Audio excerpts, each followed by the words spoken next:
Welcome everybody, good afternoon.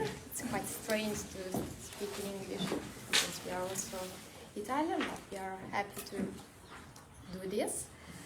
Thank you for being here. I have the pleasure of chairing this important event that is a structured discussion of Heinrich's book, Die Wissenschaft von Werte, which is a milestone in Marxological literature. This book has been first published in 1991, and now I believe it is in its ninth reprint, if I am not wrong. And thanks to the editorial effort of Riccardo Bellofiore, Stefano Breda, and Vittorio Morfino, this book was finally published in Italian translation a few months ago in the book series Il Filo Rosso by Edizioni Pi Greco. And this is a very special afternoon because we have the pleasure of having both Heinrich and Riccardo Bellofiore with us. For them, this is the third event in Rome in just 2 days to present and discuss this book, after others in Turin and Milan. And there is also a forthcoming event in Bergamo, and thank you very much for this heroic effort.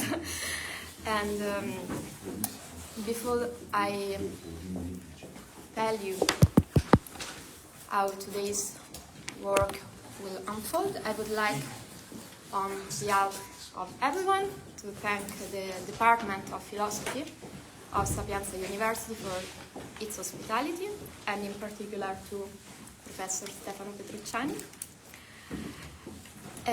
After Professor Petrucciani's introductory remarks, there will be contribution from 4 scholars of Marx, political philosophy and political economy, who will discuss the book from different perspectives, and they will bring forth their critical insights.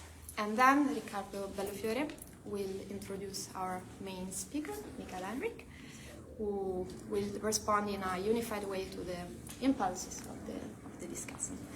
And after Heinrich's response, there will be some time for an extended and informal discussion. Since this schedule is very, very tight, I give the floor to Professor Petrucciani. First, I do the biographical part, and then he... Okay, so... I begin. Yes, I say just a few words about the biography of Michael Heinrich. He was born in Germany, in Heidelberg. He studied at the university for 10 years, studying contemporaneously mathematics and physics and political science. For political science, I mean it was the biggest department at the Freie Universität, including sociology, economics, and so on. In the early 80s, he did the dissertation in mathematics and physics, and the topic was mathematical problems in field equations in the general theory of relativity. So he is a serious person. In the political science department, he did his dissertation with Elmar Altvater. The topic of he had the diploma on the change of the notion of capital from the Grundrisse to Capital, the book, in 1983, which was published as an article, in 1986, a selection. But then there was the final dissertation of we may say the PhD, in 1990, published the year after, and it is the Wissenschaft von Wert. In fact, it has 2 editions, 9 reprint. In some reprint, 2017 or something like that, he added a postface that has been put into the book as it is.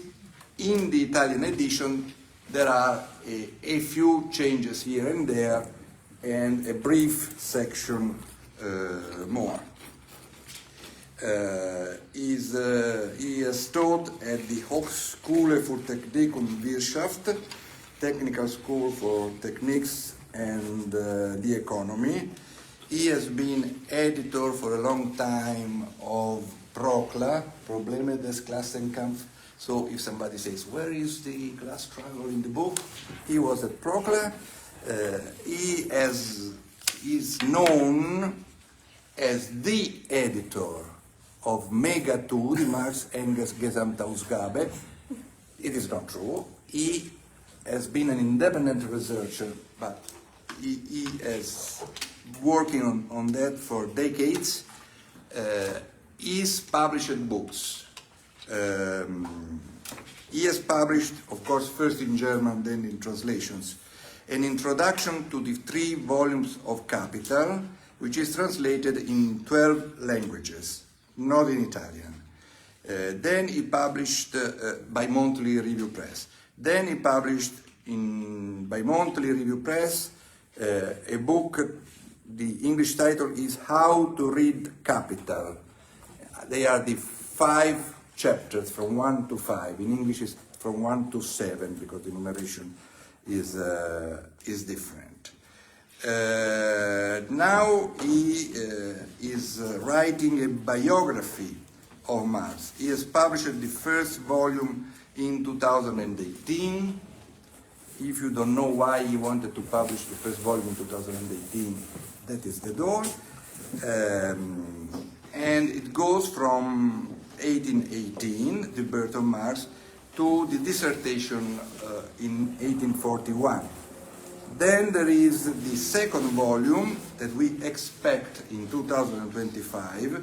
It will go from 1841 to January 1845. Then you may think there will be other 20 volumes. No.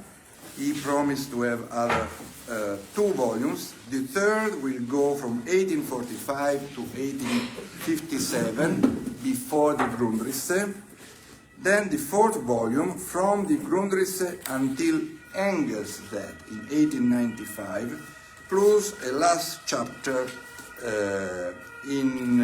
on Kautsky, Bernstein, those who knew Marx personally and influenced the reception later. This first volume has been translated in English, Portuguese, Castellano, French, Arabic, Chinese, Korean, of course, no Italian. We are particularly happy to be the first translation, not in German, of this book. He told me in Berlin 1 month ago that I had a kind of nuclear bomb, because at a certain point I said to him, if you don't send the few changes that you want to do and the introduction, simply the money will disappear, the translator will not be paid, and so on. So we have this translation in Italian. We hope to have, or they hope to have, that's their business, the translation in English and in French in the next few years. A little bit too pessimistic. The next few years, next year. So, a few words. Thank you very much to Michael for being here in this Department of Philosophy, and we are very happy to host him in this location. And I would say only one thing, and this is a very, very important book, and the thing I appreciated very much in this book is that the book discusses almost every interpretative problems of Marx theory. But in each discussion, and the questions are numerous questions, for example, Marx's relationship with classical economy, Marx's relationship to dialectic and contradiction, which was in Italy a great debate. Marx's relation with normative theories, and Michael criticizes the many interpretations, for example, the analytical interpretations, which emphasize a moral basis in the Marxian critical capitalism, and many other questions. And the very, very ancient question of the relationship between the young Marx and the old Marx. And what is really interesting, in my view, in his book, is the fact that he is not reducible to one interpretative tradition. So it's an attempt to a fresh approach, a new approach, which is not. Yesterday we discussed about, for example, about the question continuity or coupure, like Althusser thought. And the approach by Michael Heinrich is very, very, very different from the traditional approaches to the interpretation of Marx. And this is, in my view, very important. This can start a new level of discussion. In this book may be discussed 2 years, because all problems of Marxist interpretation are present in the book. So I am very happy that you discussed this book, and thank you very much. To Michael. Thanks to Riccardo Bellofiore and Stefano Petrucciani for giving us these precious coordinates. And I will now open the debate with Laura Turano, which is our first speaker. And she's the youngest one. And Laura Turano completed her MA degree between the Roma Tre University and the University of Coimbra. She is currently a PhD candidate in political studies and teaching assistant in history of political institutions at Sapienza University of Rome. At the moment, she's carrying out a visiting period at the University of Münster.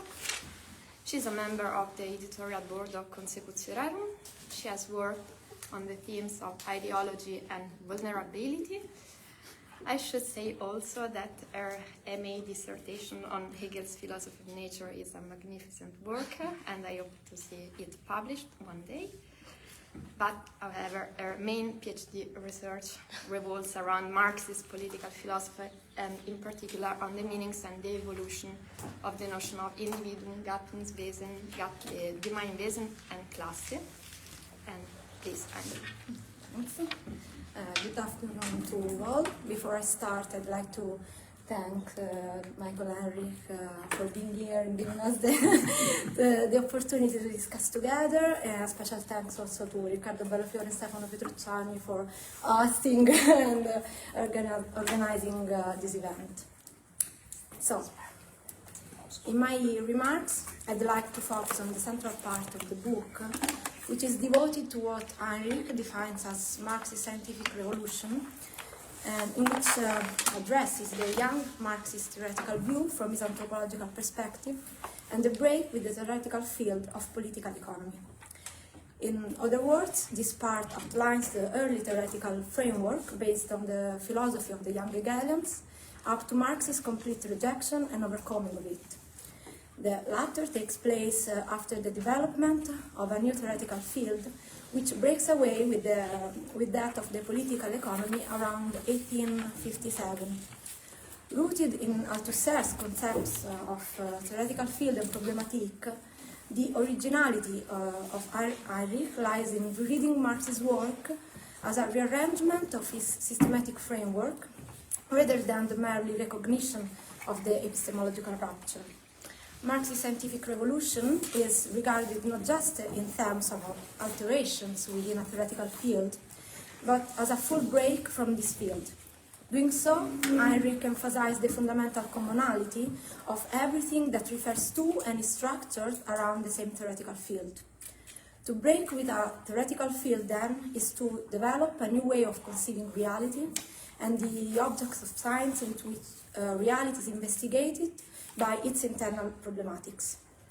The notion of problematique means more or less the inner essence of discourse, its structure, and the way in which the theories and the questions are conceivable and organized within and through the same theoretical field.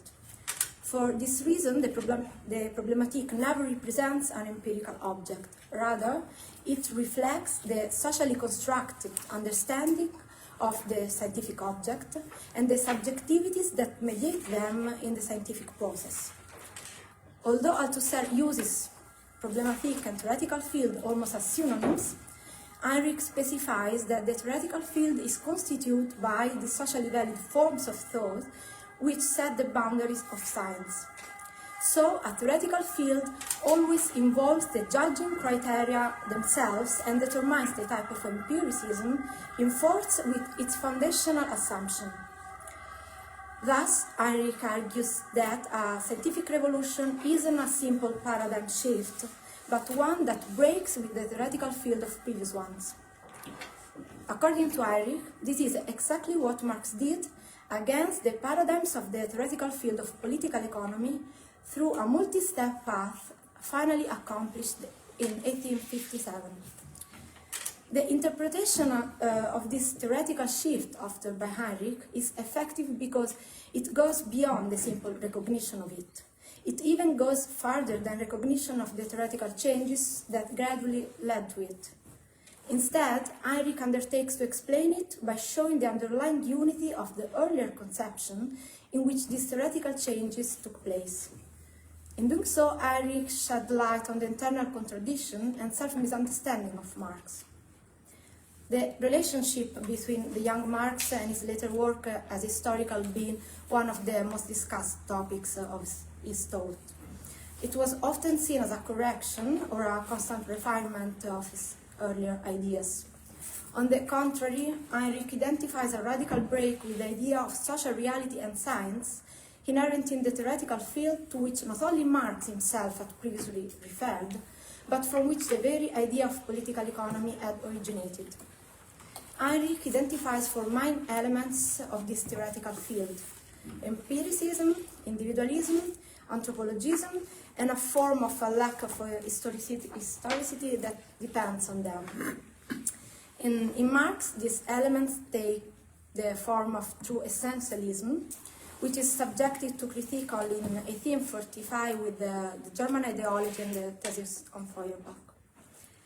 Marx, deeply influenced by the young Hegelians, took his first steps within a liberal environment that still saw the possibility of using Hegelian philosophy to critique the existing reality.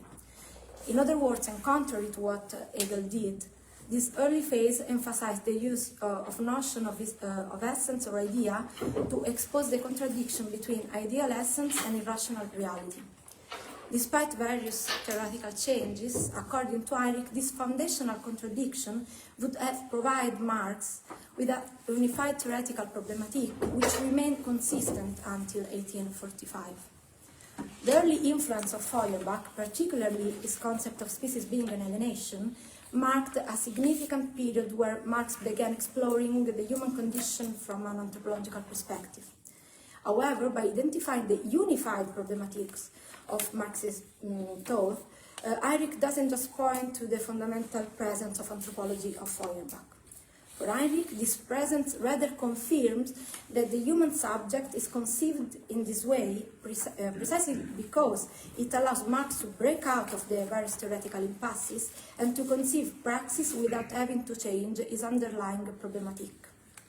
Even before the influence of Feuerbach, the contrast between the essence of freedom to be realized in a rational state and the actual reality of the rational state was already present in its fundamental structure. However, thanks to the concept of species being an alienation, this polarity became conceivable even at a time when the state has already lost its positive value, so that the problematique takes on the content of a contradiction between human alienation and the generic essence to be recovered. In fact, the recognition of the objectivity of social and thus economic relations relations led Marx to our first theoretical crisis. He solved this issue by introducing the concept of alienation and by adopting the inversion of subject and predicate, which characterized the philosophy of Feuerbach. With them, Marx also criticized the Hegelian abstraction and speculative thought as forms of alienation. Nevertheless, the recognition of economic alienation led Marx to criticize even political economy. At this point, Marx recognized labor as a means of human self-actualization, laying the groundwork for his critique of capitalism. In this way, Marx gradually rejected the first aspect of the anthropology of Feuerbach, which was the lack of historicity. However, in the manuscript, while juxtaposing a critical anthropology against a positive one of political economy, Marx doesn't truly forsake the essentialist anthropology at the core of his theoretical outlook. This only happens in 1855 as a result of his collaboration with Engels and later of the Stirner's critique of the individual, when Marx finally replaced the essence-alienation contradiction with the idea of historically determined modes of production, positioning social relations at the heart of his analysis.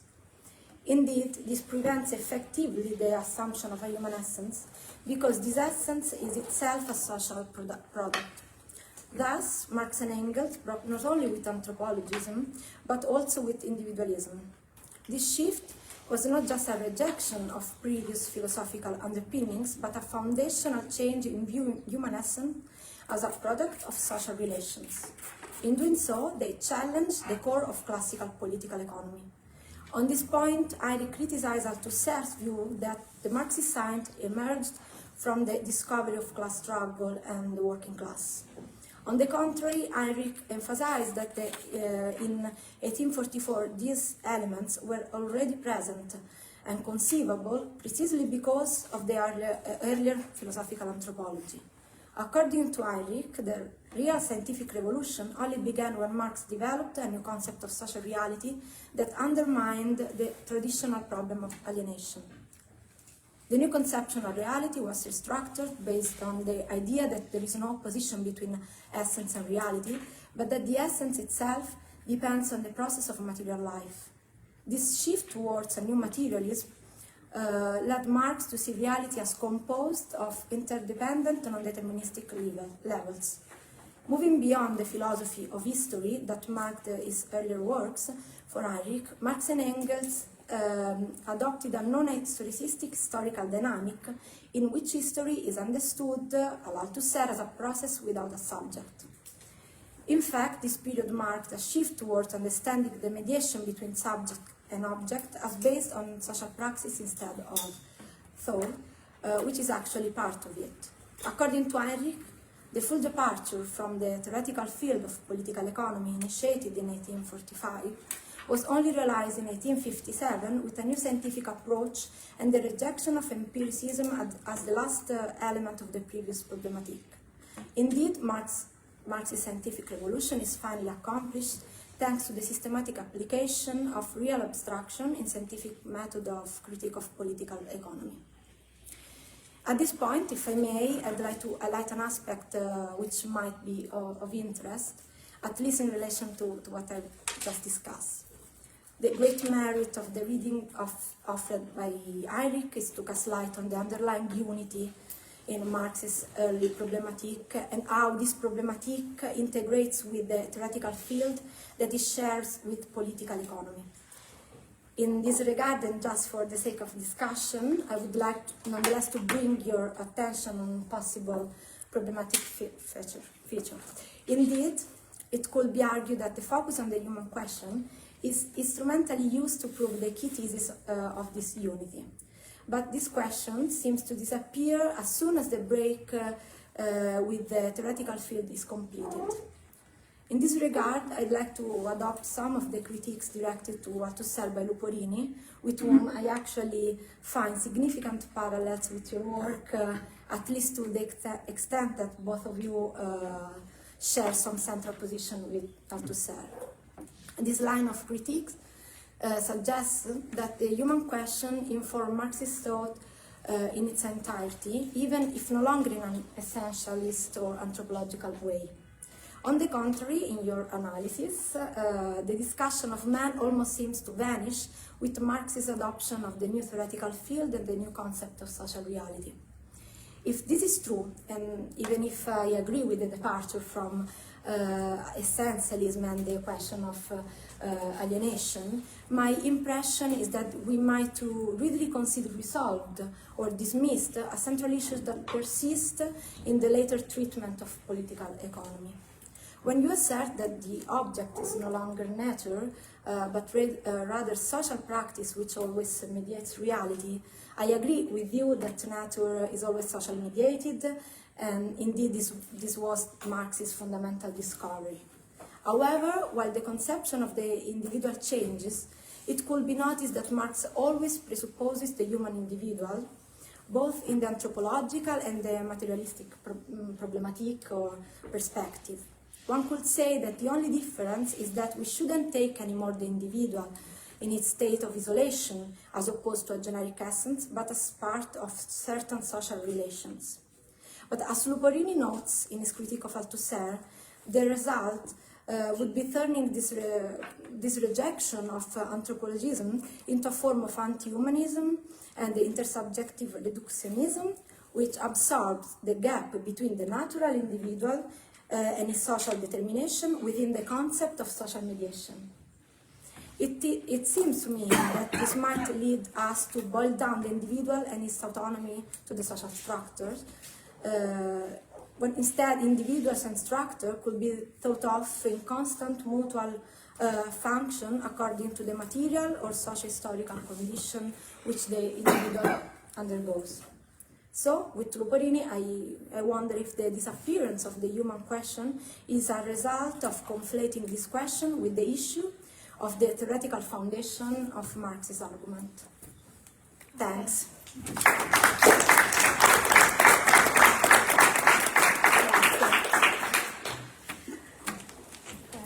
Thanks to Laura Turano for this dense remarks. And now please look for the table. Now I will give the word to Luca Micaloni. Luca Micaloni graduated in philosophy at Roma University. He obtained its PhD in political studies at Sapienza University of Rome, where he is also currently a postdoctoral research fellow and teaching assistant in history of political thought. He teaches political philosophy at Niccolò Cusano University. He is a member of the Italian Society for Critical Theory and of the editorial board of Consecutio Rerum. His research focuses on the Frankfurt School and Marxist nature thought, especially on the much debated issue of the relationship between Hegel and Marx, and they are models of scientific exposition. So, please. Yeah, thank you for the invitation and the introduction. And first and foremost, I would like to express my appreciation for this book, for its systematic effort and its richness in detail. Having studied other things for several years now, I must also confess a sense of disproportion and inadequacy because the thorough and the in-depth discussion that this book deserves would require a wide range of knowledge that I don't think I currently possess. Let me also give some credit to the translator, Stefano Breda, who has done a truly excellent job, in my opinion. I was never tempted to check the original version, never in doubt about the meaning of terms. It's all very straightforward, which is essential for a book of this complexity and breadth. I think I can say that the book has a unifying thread or a major interpretative key that runs through its various parts, namely the theme of Marx's break with the theoretical field of political economy. Of course, this is not a new theme. There have been long-standing discussions about the stages of Marx's intellectual development, the continuities and discontinuities in his thoughts, However, Heinrich uses this strand to talk mainly about Marx's rumination on the economy. That is, Marx as a critic of political economy, but also as a producer of economic analysis, so to say. Heinrich says on page 97 of this edition that the defense of the Marxian theory of value as a theory of society has often been carried out at the price of renouncing economic competence in the narrow sense. On the one hand, the monetary character of Marx's theory of value has been insisted upon against neo-Ricardian critics.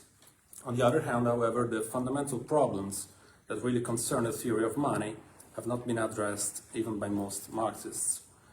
So there is a break with the theoretical field of political economy, and the rupture has many aspects, some relevant to the so-called materialist conception of history, and others more directly relevant to the critique of political economy. And with regard to the latter, Marx fundamentally breaks with methodological individualism and the pre-monetary labor theories of value. So as far as methodological individualism is concerned, Marx adopts an ante litteram structuralist standpoint. It is the objective social connection that shapes and determines the possible trajectories of action, and not vice versa. Actions are genuinely spontaneous, but yet they fulfill the structural laws. While as far as pre-monetary theories are concerned, Heinrich explores the novelty of Marx's value form analysis, but he also acknowledges and emphasizes the ambivalences and the shortcomings resulting from its insufficient break with classical political economy. So the break is not entirely coherent and consistent, and it is constantly haunted by Ricardian, let's say, vampires. As Heinrich says on page 99, it's not only Marx's self-understanding that is lacking, it is also his categorical development, which remains ambivalent in some critical passages. The elements of the classical discourse are integrated into the new terrain. They undermine the fundamental categories that generate specific problems. So the problem is not only with Marx's methodological self-understanding, as perhaps Althusser would have it, but it's in the fundamental categories. There are, Heinrich writes, naturalistic and substantialist remnants which form the basis for those calculations of labor quantities that lead to the well-known theoretical inconsistencies. So Heinrich also offers his own take on the problem of the mode of exposition and dialectical exposition, and on Marx's rereading of Hegel's logic. Though from a Hegelian point of view, it seems to me that it could be argued that Heinrich perhaps distinguishes too rigidly between empiricism and dialectics, empiricism and conceptual deduction. But in any case, Heinrich carefully follows the various versions of Marx's deduction and exposition, and also highlights a number of conceptual leaps. One alleged leap is the passage from the analysis of the commodity to the exposition of the value form. So some of Marx's formulations indeed suggest that the magnitude of value can be measured independently of its form by means of a substance of value that is available before it acquires a particular expression and ultimately a monetary expression. And thus, beginning, I think, with Bachhaus, a number of scholars have thus proposed to split the deduction, suggesting that the form of value marks a new beginning in the exposition. And for Heinrich, I think this is not the case, and the transition from the analysis of the commodity to the development of the form of value is more or less consistent, especially until the first edition of Volume 1. As I understand it, the necessity of money and the monetary expression of value are, after all, proven by Marx. While a missing transition, on the contrary, is the transition from money to capital.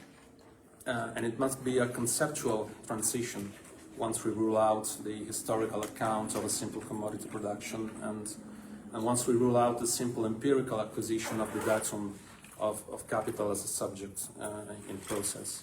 So the question is, how do we generate the necessity of a concept of value that alternately assumes the form of commodity and money without dissolving in the process, but rather increasing in magnitude. So, to this purpose, it should be made clear that the theory of value presupposes the whole theory of capital, but in later editions, references to the fact that simple circulation is only the surface of the overall capitalist process are somewhat lost.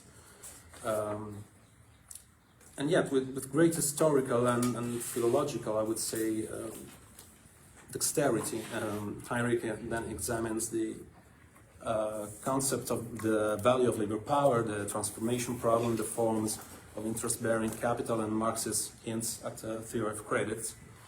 And then he looks into the various theories of crisis displayed by Marx's critique of political economy. And in so doing, he retains the same spirit and intention of exposing the difficulties without taking anything for granted, not even the most untouchable tenets that Marxists regard as relatively unproblematic, such as the organic composition of capital, which is supposed to function as the basis of the law of the tendency of the rate of profit to fall, which, by the way, Marx abandoned in the 1870s, and that is the point of the 2023 addendum to the book.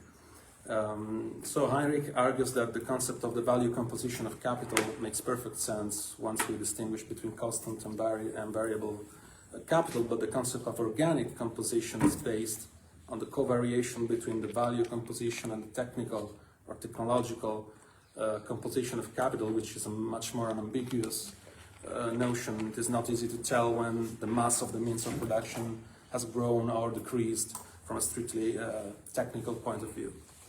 But let me come to perhaps the central problem, namely Marx's fluctuation between a monetary and a pre-monetary theory of value.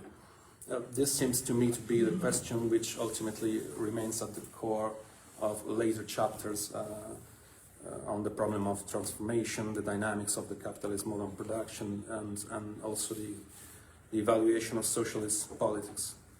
I will only say something about the theory of value itself, and above all I will try to raise some questions that might be useful for discussion.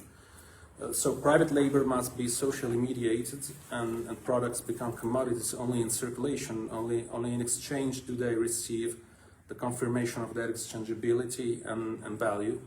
They have no value independent of the form of value, which is ultimately monetary. The third element that makes commodities produced by concrete labor comparable, so the substance of value coming to commodities, is constituted and established in the relationship between commodities. It is not a property possessed by each commodity individually after production. Heinrich is careful enough to say that he is not arguing that Marx has a circulationist theory of value. Circulation is always the phenomenon of the overall process, but perhaps I will come back to this in a moment. Abstract labor, which is the core of the substance of value, is not unskilled labor, nor it is the labor of automated production, although there are points where Marx says that the abstraction of labor becomes practically true, not in the circulation, not in the overall process of production and reproduction, but in the specific production process of large-scale industry based on automated machinery system. It is there that the reduction of labor, the generic human homogeneous labor time, comes close to being real. So is this merely a rhetorical or metaphorical notion of abstraction? Are these remnants of a physiological conception of concrete labor, which as such cannot be included in the concept of abstract labor? Abstract labor is always distilled, so to speak, from concrete labor. Heinrich obviously does not deny the physical dimension of production. He denies, if I get it right, that value can have a physical unit of measurement independent of exchange. And the socially necessary average time, by the way, is also a problematic concept. It's not just a technical average, but it presupposes demand at a given conjuncture. Marx, Heinrich says, is always on the verge of falling back into a pre-monetary theory of value, and either because of vulgarization requirements or because of residual ties to classical political economy. But I see somehow the risk that the quest for a genuinely monetary theory of value makes abstract labor so abstract that it is no longer recognizable as labor. However, I would like to raise the following point as a contribution to the discussion. Value, or at least an essential component of value, is formed outside of circulation in a moment of separation between the moments of circulation, commodity and money, buying and selling. A separate moment in which the capitalist uses the labor power he has acquired through formal legal equality and fair exchange. Heinrich mentions this in a passage on volume 2 on the process of circulation. But Heinrich says that we cannot simply take at face value the phrase value is produced in production, because it is not yet value until it has a value form. And so I'm afraid that in order to make sense of Marx's theory of value, despite all the refined complexity of the analysis, Heinrich is forced to cut out a component that is not a mere relic of pre-monetary classical theories, but an essential component of the ultimate intention of Marx's construction, which is, or at least is also, a theory of exploitation. Value is a fluid, a jelly of labor, which is extracted from living labor power, and capital is a vampire accordingly. How many minutes left? 5. 5, right. That could have been worse. So the extraction of value is not a monetary process. The input is monetary, the output is monetary, but not the valorization. So my question is, what must remain of this non-monetary dimension in a monetary theory of value? Or, to put it differently, how do we ground a monetary theory of exploitation? Or must we think that it is already grounded in the last instance by a monetary theory of production? Because the labor of the individuals in simple circulation turns out to be the labor of functioning capitalists, primarily industrial capital who produces using the labor power, presumably after receiving credit from banks. So in this case, production takes place outside the circulation, but it is already social and already monetary from the outset. This could be a possible solution, but perhaps it takes us back to the problem of determining the value of labor power and to the problem of the tenability of the Marxian theory of credit without the money as a commodity that you point out quite effectively in your book. But I'll be happy to leave that question to the economists who will come after and later on. So I have one last point to make about the final part of the book and the concept of critique and the idea of a moral critique of capital. Heinrich is right, in my view, perfectly right, to point out that Marx's critique is not a moral critique of the capitalist mode of production, nor is it an immanent critique of bourgeois society. It is not an immanent critique in the sense that it does not seek to correct bourgeois society by calling it to be consistent with its principled statements of value, freedom, equality, and so on.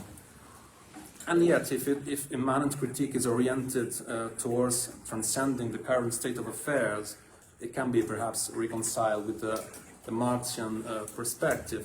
But Heinrich is radical on this, and I think he argues that Marx's critique is not even a critique directed towards social change or uprooting. It can be used to overcome capitalism, but the interest in the overcoming does not invalidate the analytical and descriptive capacity of science.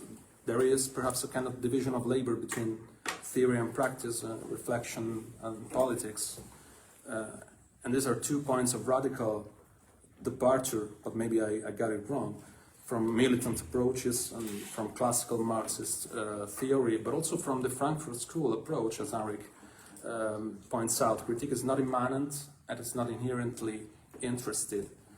And as I was saying, it's not a moral critique, because Marx does not say that overcoming capitalism is preferable. nor that capitalism is bad and socialism is good, nor does he formulate a theory of justice. And here again, his perspective differs from the Ricardian socialism, from Turonism, from declinations of social democracy that call for just distribution of wealth. So critique coincides with the exposition of categories and with the disclosure of the genetic process, conceptual and maybe to a certain extent also historical, the genetic process of putative natural conditions and forms of consciousness. And yet with regard to the problem of moral, maybe taking Marx's self-understanding at face value leads us away from his actual conception. It is true that valorization takes place within the boundaries of just exchange and without fraud, and thus it's not immoral. And it's true that there is no utopian formulation of well-functioning models of society, nor socialism as a categorical imperative as it was in the neo-Kantian stream. And yet, I'd like to ask Heinrich, is there any way in which we can say, without becoming Ricardian socialists, that surplus value is ultimately unjust? And if not, why bother criticizing and uprooting the capitalist mode of production at all? Thank you. Can you say the last sentence? Yeah. If we can't say that surplus value is unjust in the last instance, and then why are we constructing a critique of the capitalist mode of production, and are we willing to uproot it? Okay, thank you. Thank you very much.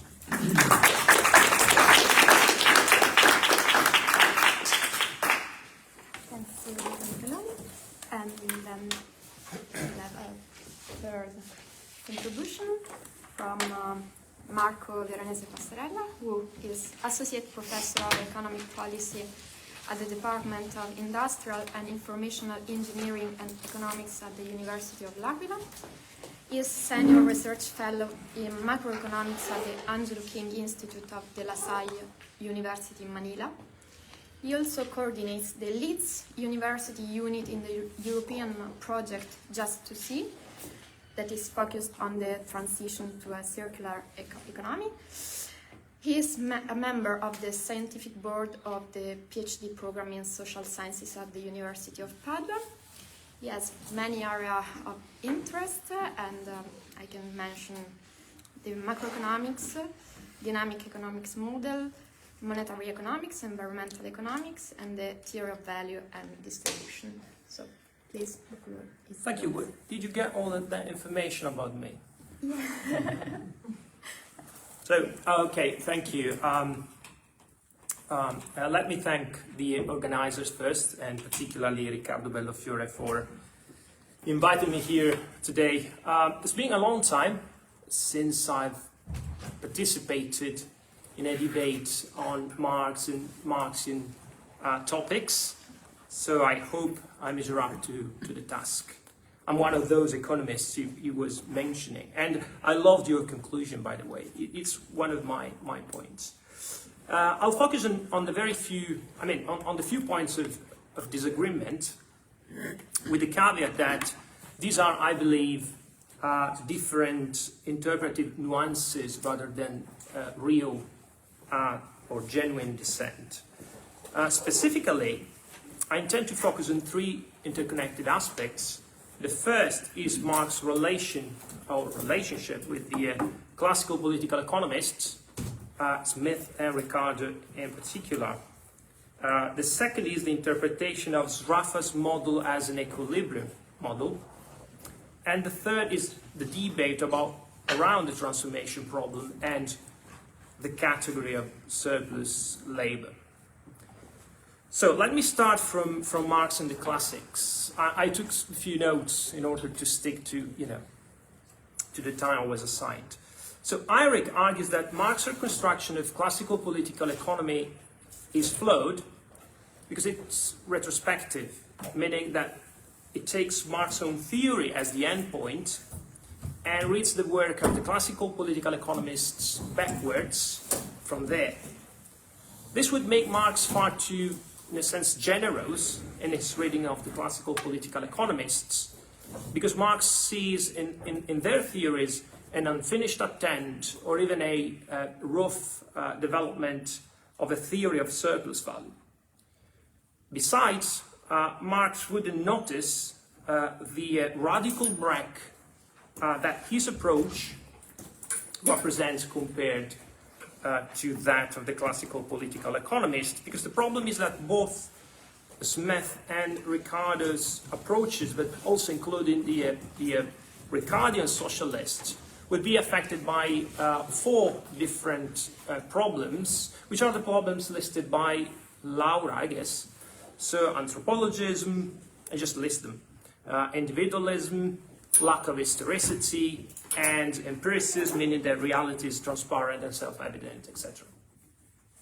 So the consequence of these 4 problems is that the classical political economists don't grasp the connection between value and money.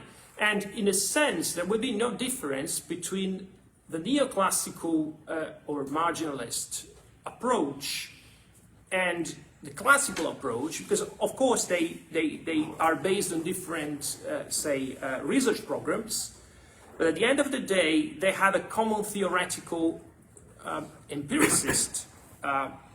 They share a common theoretical empiricist or empirical field. As a result, no distinction between, a scientific approach to political economy or scientific economics, which for Marx was the classical political economist one, and a vulgar approach to economics would be possible. All economic science is vulgar or non-scientific. And this is because even the classical political economists and their modern heirs would have developed an empiricist theory, and they didn't have a non-empirical or non-empiricist theoretical blend, not even in outline. By contrast, Marx, in recognizing the specifically social form of labor, he breaks away from that theoretical field, as though Marx himself wouldn't be completely aware of that. So his critique would be, at the end of the day, his critique is rejection of the classical political economy approach, as though Marx himself would not have been able to sever completely the ties with the classical political economists. One of the consequences stemming from the recognition of the specifically social form of labor is also the loss of centrality of the category of surplus labor. The surplus labor would be a kind of Ricardian socialist heritage. And the Marx purpose would not be to show that profit is nothing but surplus labor, but rather to investigate how, in a society of private producers, a coherent social nexus is generated. I think that this reconstruction of the connection between Marx and the classical political economists, and that's obviously because I'm an economist, although it does have some truth to it, runs the risk, I'm not saying it does, but runs the risk of being as misleading as the opposite reading, according to which Marx would be just a minor Ricardian author. And I will try to explain this. Let me start from this Zraffa's model. Now, the reconstruction that Heinrich makes about the debates on the transformation problem from Borchowitz to Zraffa to Foley and Riccardo Bellofiore or Giorgio Gattei is here is absolutely, it's short, but absolutely accurate. What sets me apart from Heinrich is the judgment of Zraffa's approach, which for Heinrich would present 3 orders of problems. The first, as a linear model, Zraffa's approach would presuppose a situation of equilibrium. Second, Zraffa doesn't take into account the difference between concrete labor and abstract labor, and so it doesn't consider the value form, and therefore it doesn't consider the centrality of money. And third, it doesn't deal with the central problem in the Marx theory, namely how it is possible for the products of labor to be related to each other as commodities in our society. I will discuss the first point here, and then I move to the other 2 points later on. I think that Sraffa's model is not necessarily a model of equilibrium. Don't get me wrong, Sraffa's model can be interpreted as an equilibrium model. I'm not saying you cannot interpret it as an equilibrium model.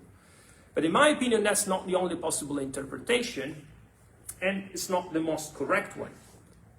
What Sraffa does is to take a snapshot of the economic system at the end of the production, and I would say also the circulation process. It does not presuppose any equilibrium in, say, the neoclassical or vulgar sense. I mean, there's no full employment of factors, there's no necessary full employment of factors, there's no, fulfilled expectations, there's nothing about that.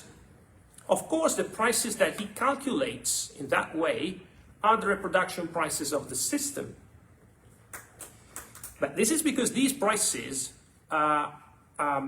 receive special attention in the classical political economy tradition and even in the critique of the classical political economy.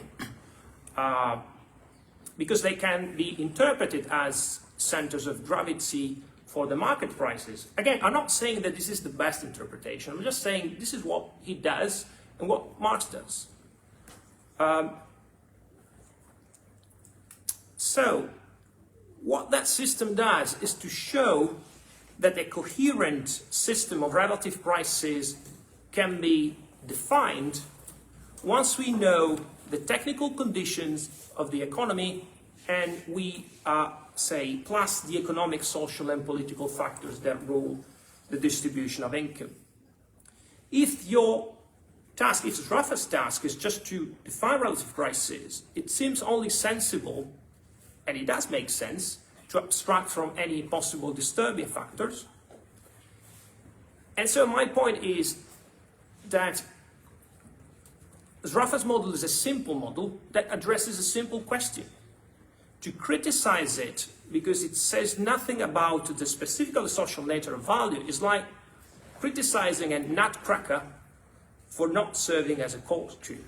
Nutcracker is a schiaccianoce, corkscrew is a cavatappi. Okay, right, I say that for. So, turning to the monetary theory of value, Heinrich's main thesis is that the products of labor taken individually are not commodities and therefore objects of value. Their objectivity of value exists only in the market's exchange of goods for money, where socially necessary labor time shows up. As far as I understand it, this is a position that I largely agree with. However, I find it difficult, and because of that, I find it difficult to understand why Heinrich doesn't quite like the Dumenil-Foley-Lippier approach, which, for simplicity, I will call the labor theory of new value or the new value approach. Let me explain. For Heinrich, the problem with the labor theory of new value is that it leaves intact the framework of the Sraffian theorists. And we know that Sraffian theorists, according to Heinrich, they start from an equilibrium condition, they don't consider the distinction between labor, concrete labor, and abstract labor, they don't address the central issue in the Marxian problem. But here my feeling is that most of the objections or allegations that Heinrich is raising against the new value approach, and even against the Sraffian approach, or the classical political economists, are applicable to most sections of Marx himself. And indeed, Heinrich admits that there are many, sentences in many parts of the Marxian works, especially in the third volume of Capital, which are perfectly in line with this reading. And this would be explained by the fact that when Marx worked on the third book, which, as we know, was written before the first book, his elaboration of the theory of value was not yet complete. And the same goes for the quantitative transformation. There is a whole book on the not a whole book, but plenty of sections on the quantitative transformation. And this quantitative dimension would be the legacy of the classical political economists not yet fully disposed by Marx. And this is the point of the book that I don't agree with. Because, you know, this wreck is actually a rejection. So the critique would be just a rejection, an outright rejection of the classical political economy. And for me, this is presupposed rather than demonstrated. And the point for me is that a theory based on the recognition of the specifically social form of labor and the neo-value approach, or even a certain interpretation of the classical political economy, to all intents and purposes, are not necessarily in contradiction. On the contrary, in my opinion, they are largely complementary. They only address different questions.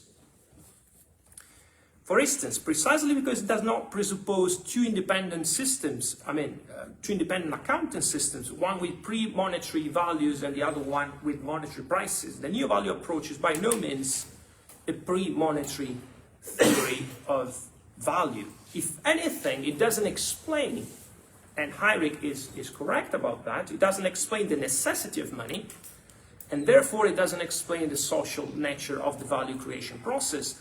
However, this is not the purpose of that theory. The purpose of that theory is just to show that we can argue that profit is surplus labor. That's the only purpose. And if I take, Heinrich's interpretation, the only difference could be whether in the neo-value equation the unknown or independent variable is the monetary expression of the labor time, or is L. And perhaps if I follow his approach, it's L. But still it's coherent. It's a question of interpretation, it's not a question of consistency, of logical consistency. So, to conclude, Heinrich argues that the problem of quantitative conversion of labor values into production prices doesn't arise at all. And I fully agree with him.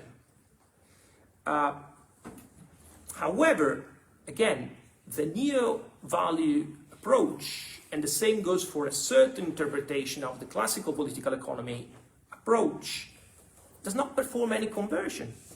And paradoxically, that happens exactly because of one of the aspects that Heinrich criticizes. It takes place at the end of the period. So every magnitude is expressed in monetary units. Compared to a development of a complete theory of value, the purpose of the neo-value approach is different and much more limited. But it's not irrelevant, as mentioned, is to demonstrate that there's no logical inconsistency in the idea that the profit of the capitalist class comes from the surplus labor.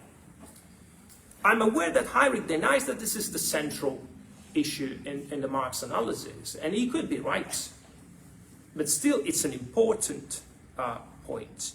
Incidentally, the new value approach also allows reformulating the law of the tendency for the profit rate to fall by showing that what is falling is not the actual or current profit rate. What is falling is the maximum profit rate, which we can calculate by assuming that workers are paid zero. So you don't have the problem with the, say, the value effect. And you can show that the maximum profit rate falls as the constant capital to direct labor ratio decreases. And you can do that in a consistent way. Lastly, this is the last point. Do you have time to make the last point? A couple minutes. De-emphasizing the category of surplus value is fine. You can argue that wasn't the most important contribution made by Marx, and I accept it. But it's still the central problem, because if you de-emphasize that category, the class struggle fades away.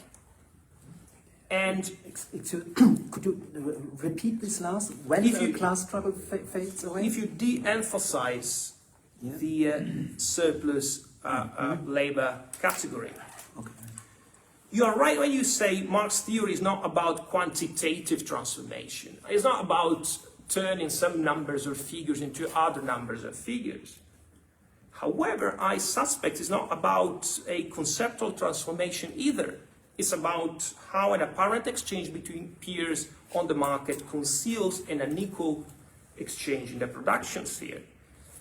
If we neglect these points, we run the risk of marginalizing labor exploitation and the associated class struggle. That's my main concern. So I can stop here. Thank you.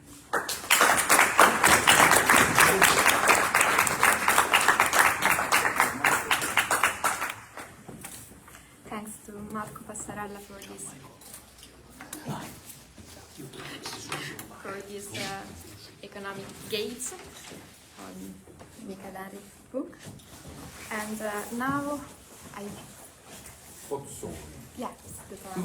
Gianluca Pozzoni. Gianluca Pozzoni studied philosophy at the University of Milan and got his MA in philosophy of the social sciences at the London School of Economics. He obtained his PhD in political studies at the University of Milan, where he is also currently postdoctoral research fellow in political philosophy. He is part of the organizing group of the postgraduate course in critical theory of society at the University of Milan Bicocca, where he will be teaching on the postgraduate course in eco-socialism from this year. He is also a member of the editorial board of Quaderni Materialisti and of the book series Il Filo Rosso at Pi Greco Editions.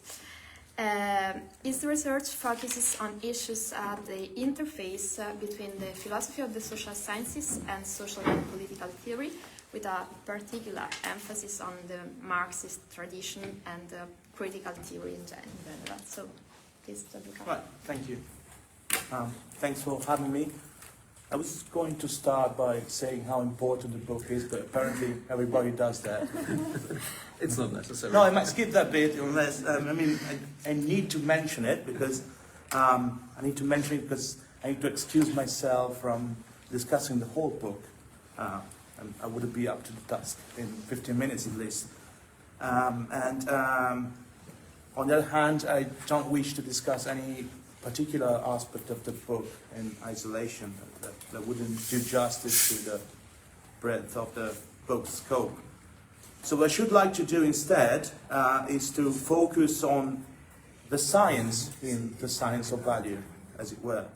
So on the philosophy of science that supports your contention that Marx affected the scientific revolution with respect to both classical political economy and neoclassical economics.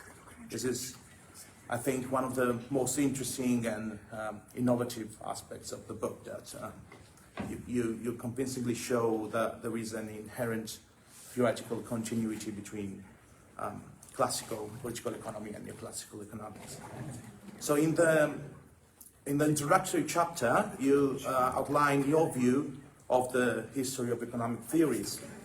And you do so by availing yourself of the tools of the philosophy of science tradition. You mentioned Popperian philosophy of science and post-Popperian philosophy of science.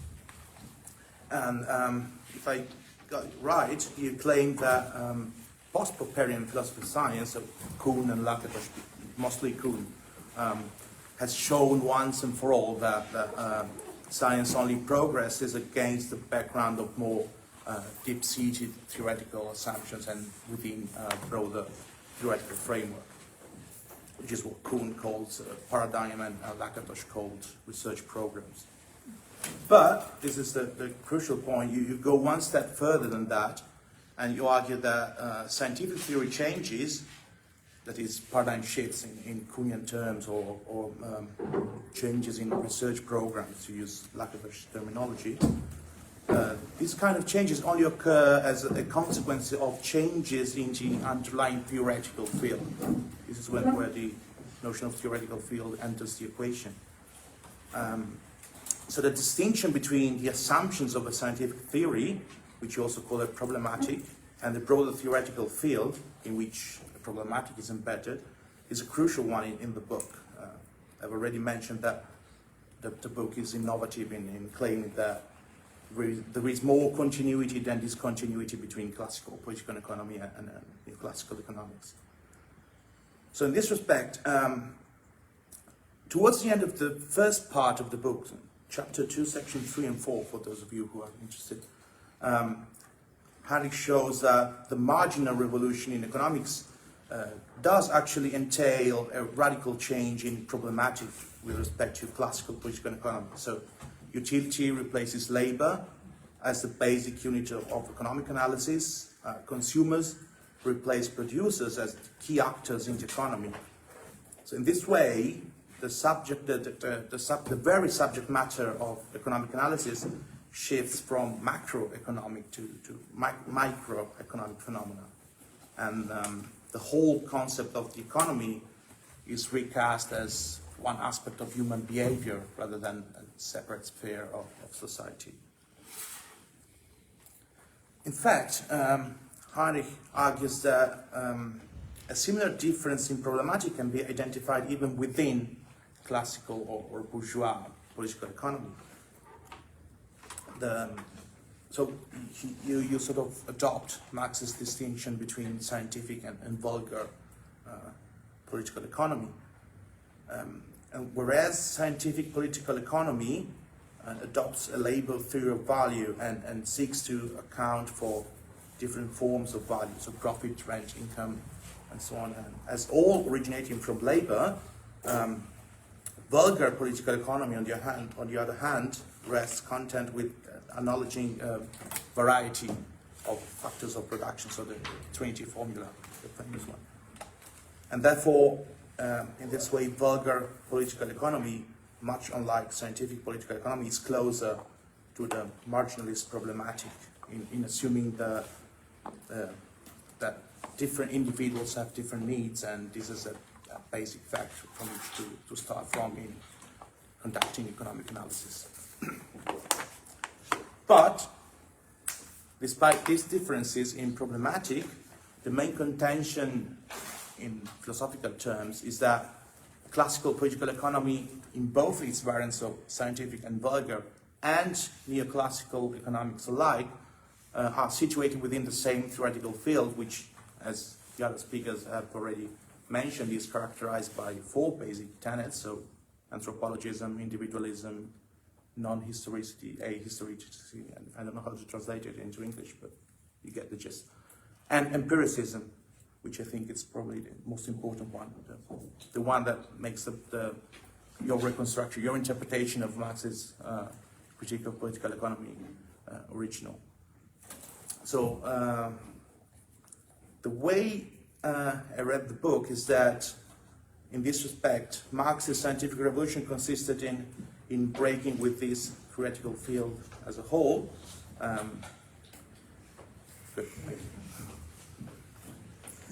So Marx and Engels first broke with Feuerbach's philosophy of essence, of human essence, which they had adopted as a starting point for a critique of bourgeois political economy, based on the essentialist idea of human emancipation, which they equated with communism.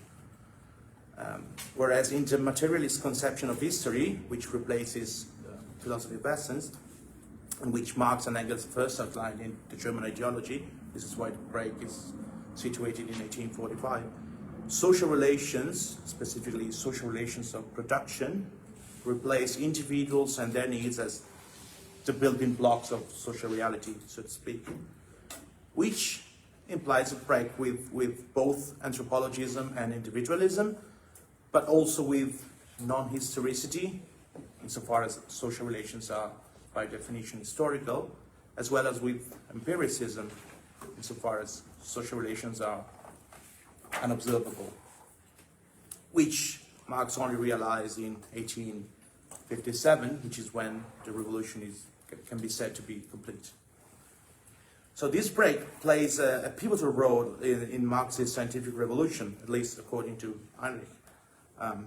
This break results in a theory of value based on a non-individualistic understanding of value-producing labor as abstract labor, or labor which is socialized through the purchase of labor power in exchange for money.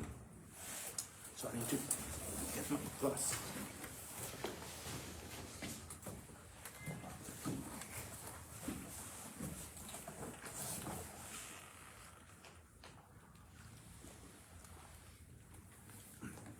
And such a science of value is only possible within the new theoretical field opened up by Marx. And then this very same theoretical field also lays the groundwork for Heinrich's own reconstruction of the critique of political economy, as Riccardo aptly labels it in the preface to the Italian edition. So on the one hand, we have an interpretation of Marx's own critique of political economy, and on the other, we have Heinrich's reconstruction of the critique of political economy. But they both share the same theoretical field, and actually the reconstructionist premise on adopting and pushing this theoretical field to its consequences. Specifically, this reconstructionist premise on the idea that Marx himself was not fully cognizant of the import of the scientific revolution that he affected, and therefore he was not able to entirely free himself of the assumption of the theoretical field he sought to criticize. This is evident in his naturalistic and therefore essentialistic characterization of abstract labor as, quote unquote, productive expenditure of human brains, nerves, and muscles. And by placing abstract labor in the organism of every ordinary individual, Marx effectively collapsed the distinction between labor as a concrete human activity, so concrete labor, and abstract labor, which is socialized labor.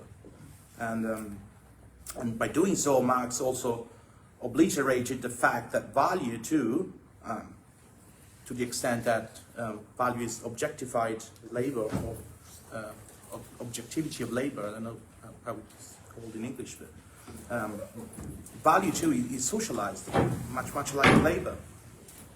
So value cannot be described as a property of commodities as such. It only arises in monetary exchange. And this is why a reconstruction of the science of value is required in the first place, and this is why it must take the form of a monetary theory of value. So my question would be, what makes the science of value a science? Or, to phrase it differently, what makes Marx's scientific revolution scientific? And I'm not entirely sure that your professed philosophy of science serves you well in answering these questions. Let me go back briefly to the introduction. You adopt a concept of theoretical field to account for such radical and far-reaching discontinuities in science, such as the one that characterizes Marx with respect to classical political economy. But then, the concept of theoretical field is it's very theory-laden concept. Of course, it is an Althusserlian concept, as is the concept of break, at least used in this way, and as is the concept of problematic. So I think you sort of stated rather explicitly, in adopting this concept, you agree with Althusser that scientific revolutions or breaks involve the construction of new objects of scientific investigation. So scientific objects are constructed, and they're not just a result of the collection and accumulation of more accurate or adequate data about reality. This is something that Althusser stated also explicitly in Reading Capital. To criticize political economy means to confront it with a new problematic and a new object, that is, to question the very object of political economy. This is from chapter 7 of Reading Capital, which is aptly titled The Object of Political Economy. But Althusser also acknowledged that on these views, or on his view, a scientific revolution can only be identified as such from within the new theoretical field. This is because scientific objects are entirely dependent on the theoretical framework, so there is no external guarantee that a break or a change in theoretical field is a transition from a pre-scientific or ideological problematic, as Althusser calls it, towards a scientific problematic. So to seek for external criteria that establish the scientific status of a theory, according to Althusser, is to assign philosophy, in the form of theory of knowledge, a foundational role with respect to science, which, of course, for Althusser would be a form of idealism, and in this way it's utterly incompatible with science. Because the objects of science are constructed by scientific theory or within scientific theories, their truly scientific status can only be assessed in terms of what Althusser termed the systematicity of the system, which is the foundation of the concept. Again, quoting from part 1 of Reading Capital. So an epistemological break necessarily implies some form of incommensurability between the old theoretical field and the new one. This is the point that Althusser made explicitly, but I think you would also share it by adopting his notion that the theoretical field is thus characterized. But many an author have stressed the circularity of this line of reasoning. Even Jacques Rancière said that there was an inherent tension between the idea of break and the need for continuity in order to sort of set a common ground by which to establish that there was a break between two theory, an old one and a new one. And other authors have argued as much. Sorry. That was my time. So I've used up my time, but I need one more minute, if I may. Peter Dewes also commented that, quote, the objective history of science, which Althusser supposes possible, fails to provide a normative criterion for knowledge. And however much it twists and turns, Althusser cannot avoid the need for such a criterion. Last quote, Gregory Eliot, in The Theory of Theory, concluded that without a positive, compelling criteria of scientificity,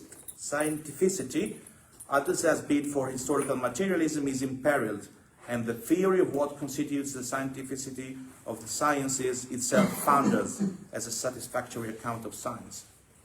So it seems to me that insofar as you share Althusser's view of how scientific development progresses over time, falls prey to a similar problem. Your account sort of presupposes rather than detail or explain or explicate that Marx's theoretical field is scientifically superior to the theoretical field shared both by classical political economy and neoclassical economics. This is an implicit assumption behind your philosophy of science. So I might see some circularity here. My impression is that you sort of see the limitations of the assumptions of the theoretical field with which Marx breaks, so anthropologism, individualism, non-historicity, and empiricism, as so the limitation of these assumptions are self-evident. You don't need to sort of establish a criterion. Everybody would agree that non-historicity in explaining historical phenomena is not a desirable feature of the science of those phenomena. Well, all the more reasons then. Not everybody. All the more reasons then. What is the criterion? So yeah, if this is true, which apparently isn't, the idea of a theoretical field is more of a cumbersome metaphor than an interpretive category or a philosophical tool for assessing the scientific status of an approach or another. And if the assumptions of the rival theoretical field, so the theoretical field of classical political economy and neoclassical economics, are so evidently limited that what Marx and the science of value and the critique of political economy do is simply overcome those limitations and get closer to truth and reality rather than construct a new scientific object. So I would like to hear your thoughts on that. Thank you.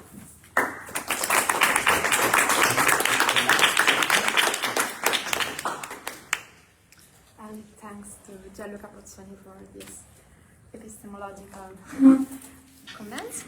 And so, finally, we are plenty of time for Michael Heinrich reply. We have a lot of work to do. I'm just writing down what was said. Okay. I was thinking. Okay. 40 minutes?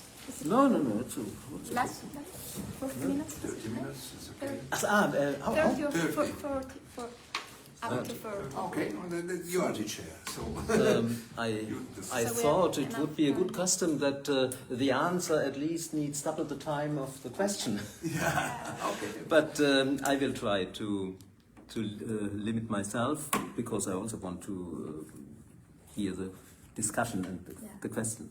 So first, I have to thank the organizers for the invitation, and of course I have to thank for the presenters for the interesting questions, objections, comments.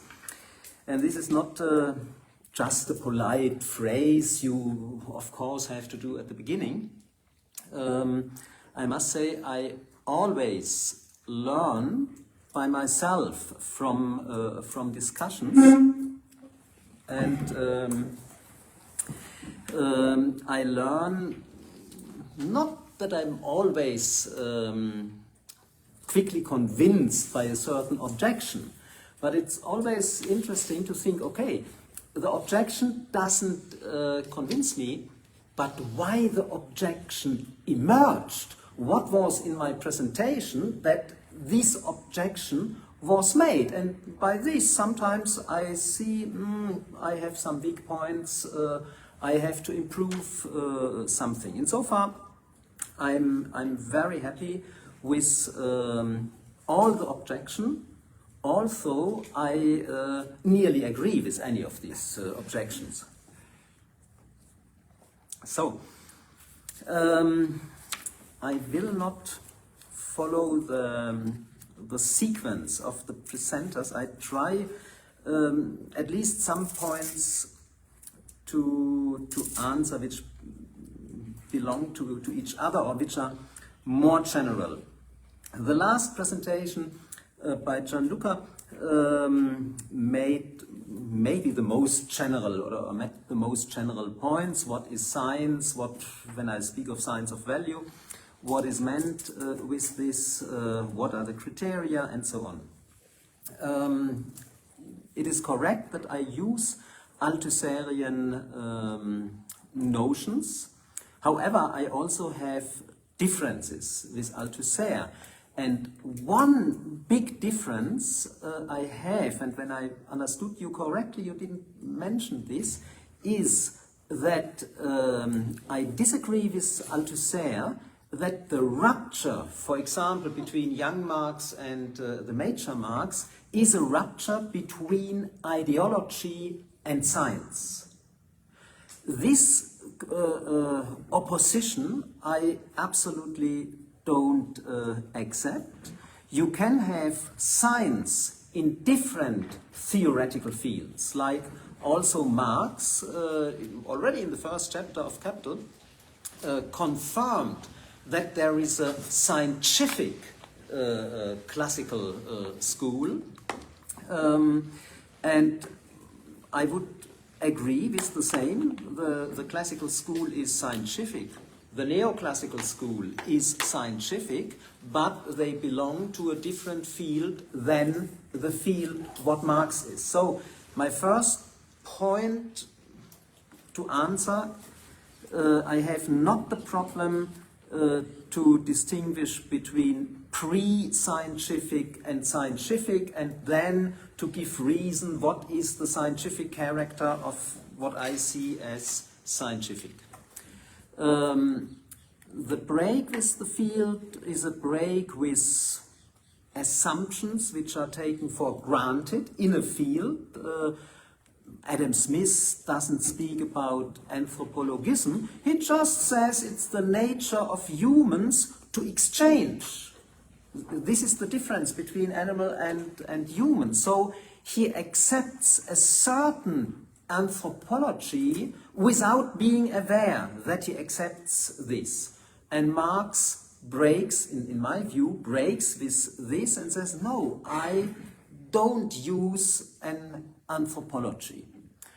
If this is, when you ask for the criterion, if this is correct or not, we can simply decide by reading texts. Is this a convincing statement I do? You say the implicit, I have the implicit assumption that Marx's theoretical field is better than the field before. Okay, I agree. I personally have this. But this is not my main argument. I try to show first what is the difference. If the new project of Marx is really better, we cannot decide according to epistemological considerations. We have to decide by the analysis. And here again we can compare the analysis done by Smith, by Riccardo, the analysis done by Marx, and discuss which analysis is more comprehensive, more convincing, and so on. But this is not an epistemological question, what is really better. Insofar, I don't see, I think, the main problems you put. I see another problem. When you ask what makes the science of value to a science, what is the scientific character?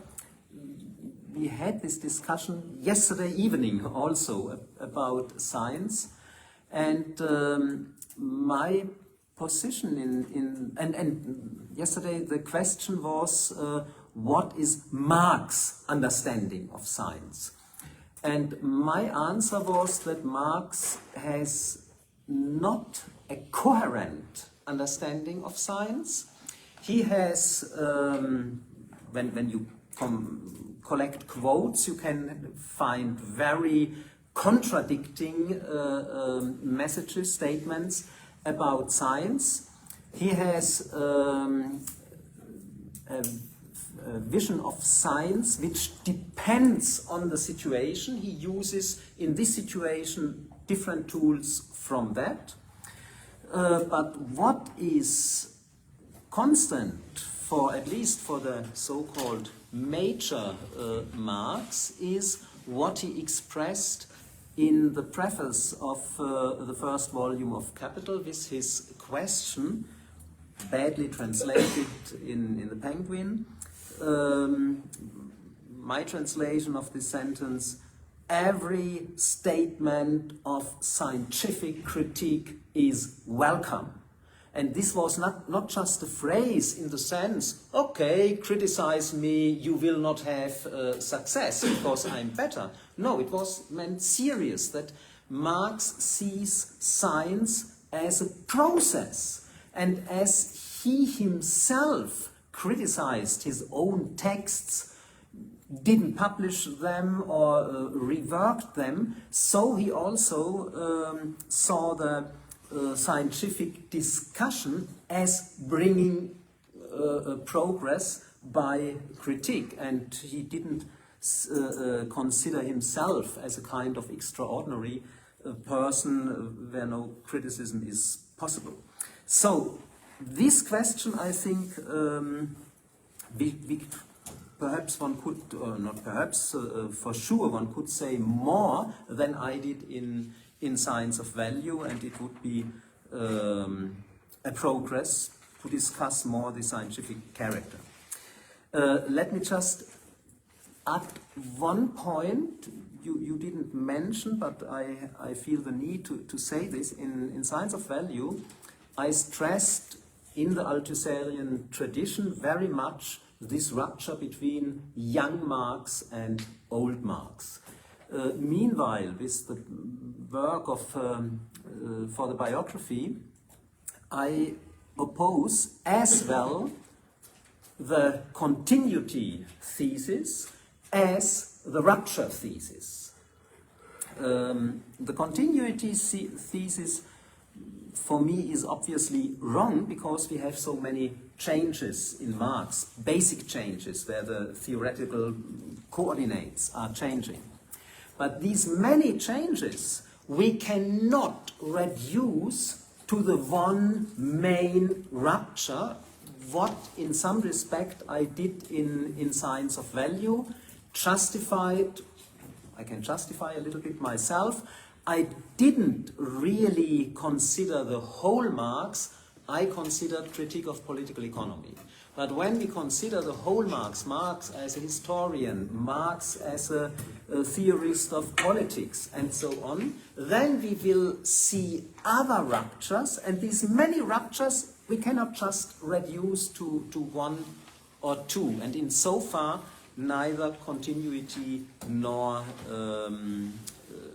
a simple rupture. So now what do we have?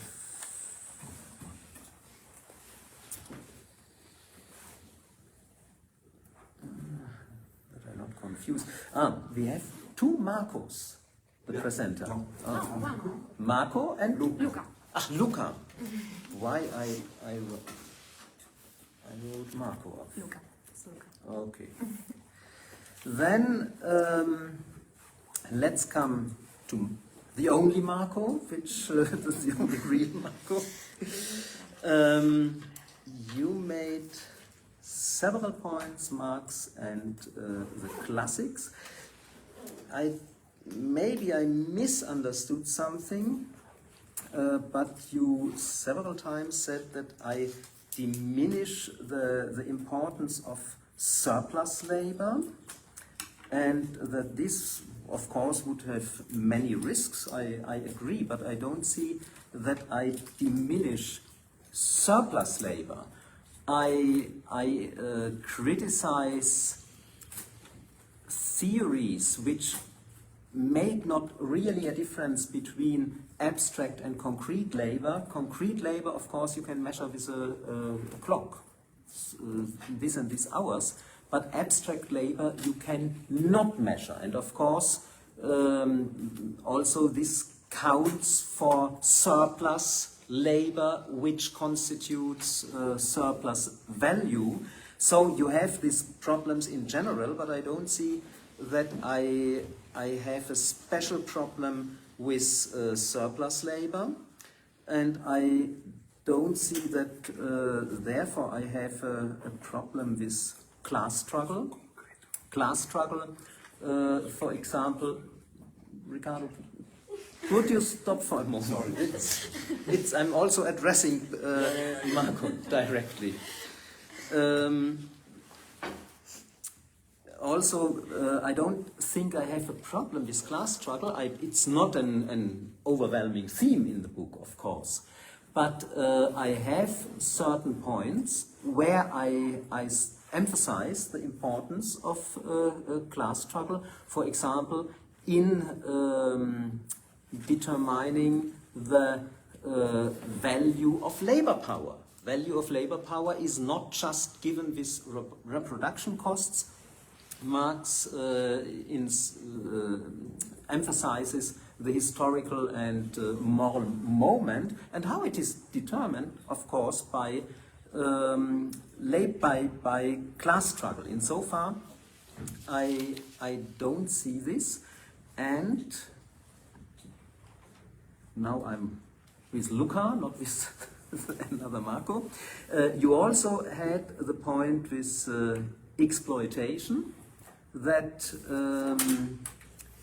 it is not clear in this monetary theory of value how I can locate a theory of exploitation. Is it a monetary theory of exploitation, or is it a non-monetary theory which has to fit somehow to this theory, this monetary theory? I think this is a good aspect. I'm not clear about this. You formulated the problem clearer than I did it. But I think it's not, for me and for this approach I promote, it's not an unsolvable problem.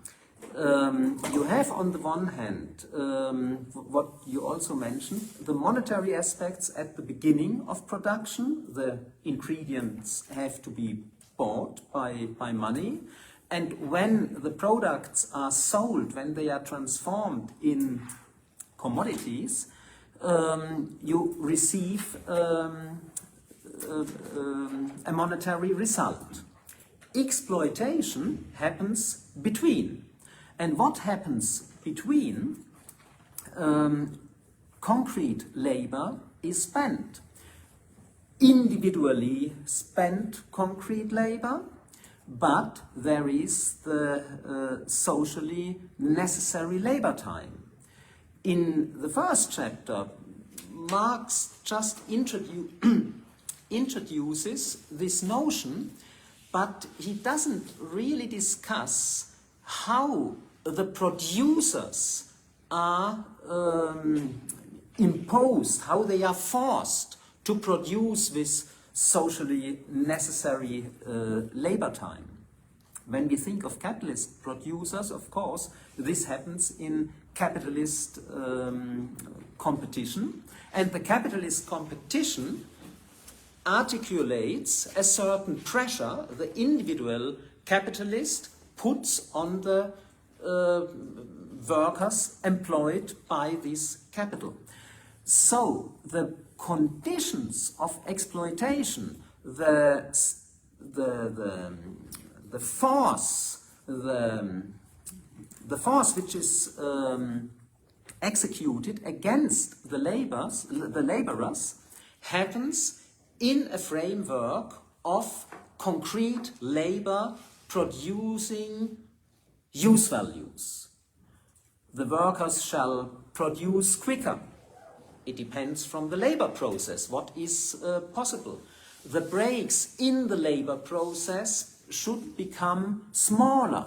Also, this depends on the concrete labor process. So, the concrete conditions of exploitation happen in the labor process. What is a process in the first instance to produce use values, but with the pressure, the value is already present in designing the production process, in the choice what shall be produced. So there is a certain expectation what value shall be at the end, and this expectation of the capitalist leads to the pressure of the exploitation. Insofar, let us say, this would be the line, roughly, I would try to introduce exploitation when you say it must be introduced more than I did. Now, what is left? Now, back to Marco. You defend Rafa against my critique. You say, oh, okay, one can read Rafa as a theoretician of equilibrium, but this is not necessary. You also refer to my other critiques and then the so-called new solution of the transformation problem, that only the newly produced value must be transformed. You defend this, they have different questions. They are answers to different questions, and in so far to criticize them for being something else than they are is not a serious critique. I would say it depends. When we have to put a screw in the wall, we need a screwdriver. When someone gives me a hammer to put a screw somewhere inside, I can say, sorry, this hammer is not a screwdriver. Of course, this is not a fundamental critique against the hammer. The hammer also has its use. But when you try to use the hammer as a screwdriver, something is wrong. And this is my objection. At least the Sraffians I saw, I met, I think they used Sraffa more or less as an equilibrium theorist, and equilibrium means not that we must have full employment, but we have a kind of equilibrium price system, what you accepted. And for the discussions in which Sraffa was used for Marxian problems, I can say this is a deficit. Okay, when Sraffa has other sides, then please use these other sides in the discussion with Marx. But I don't saw any examples. Maybe I don't know everything, but I cannot remember to saw a theoretician who stresses Sraffa is not an equilibrium theorist, and now I discuss with this non-equilibrium Sraffa certain problems. With the new, so-called new solution of the transformation problem, my basic problem is the solution of the problem happens by redefining the problem, redefining it so that the problem disappears. This is for me somehow not satisfying. I don't know if everybody knows what I'm talking about with this new solution. The idea is, I must start other way round. The so-called solution, transformation problem of Marx is that he does not transform the inputs in production prices, he counts them as values, and only the output is transformed from values in production prices. And it is clear, no capitalist can buy anything at the value when every output is priced with production prices.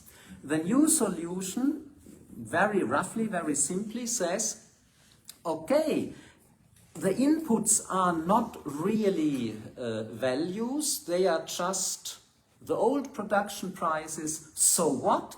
But what now has to be transformed is the newly produced value. But this newly produced value is not incorporated in single production, it is everywhere.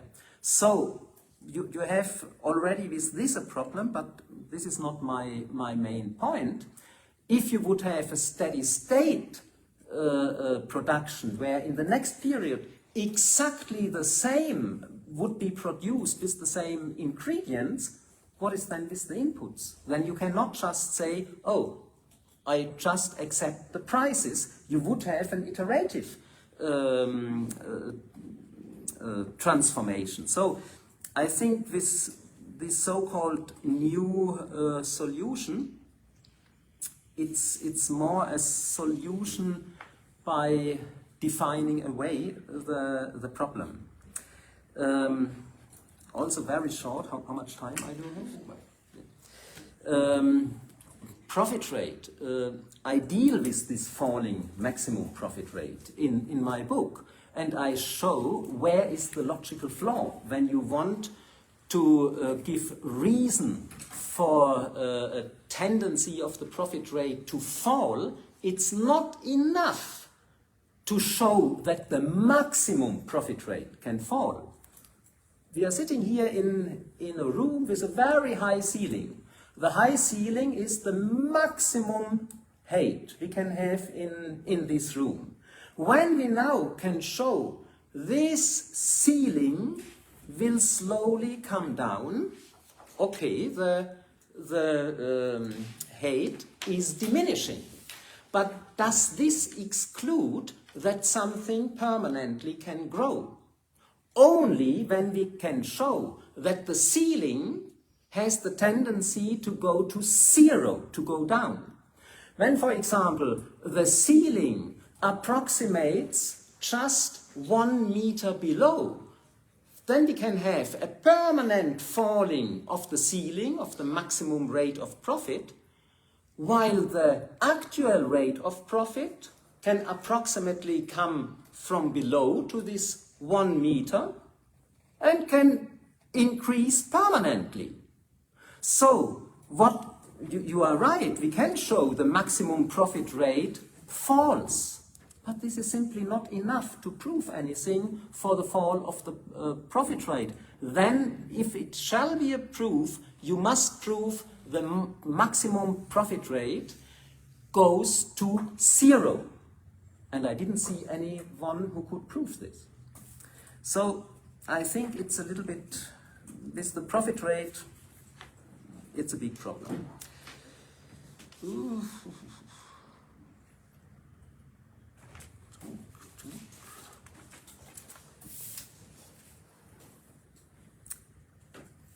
Yeah, I come to the beginning. Laura.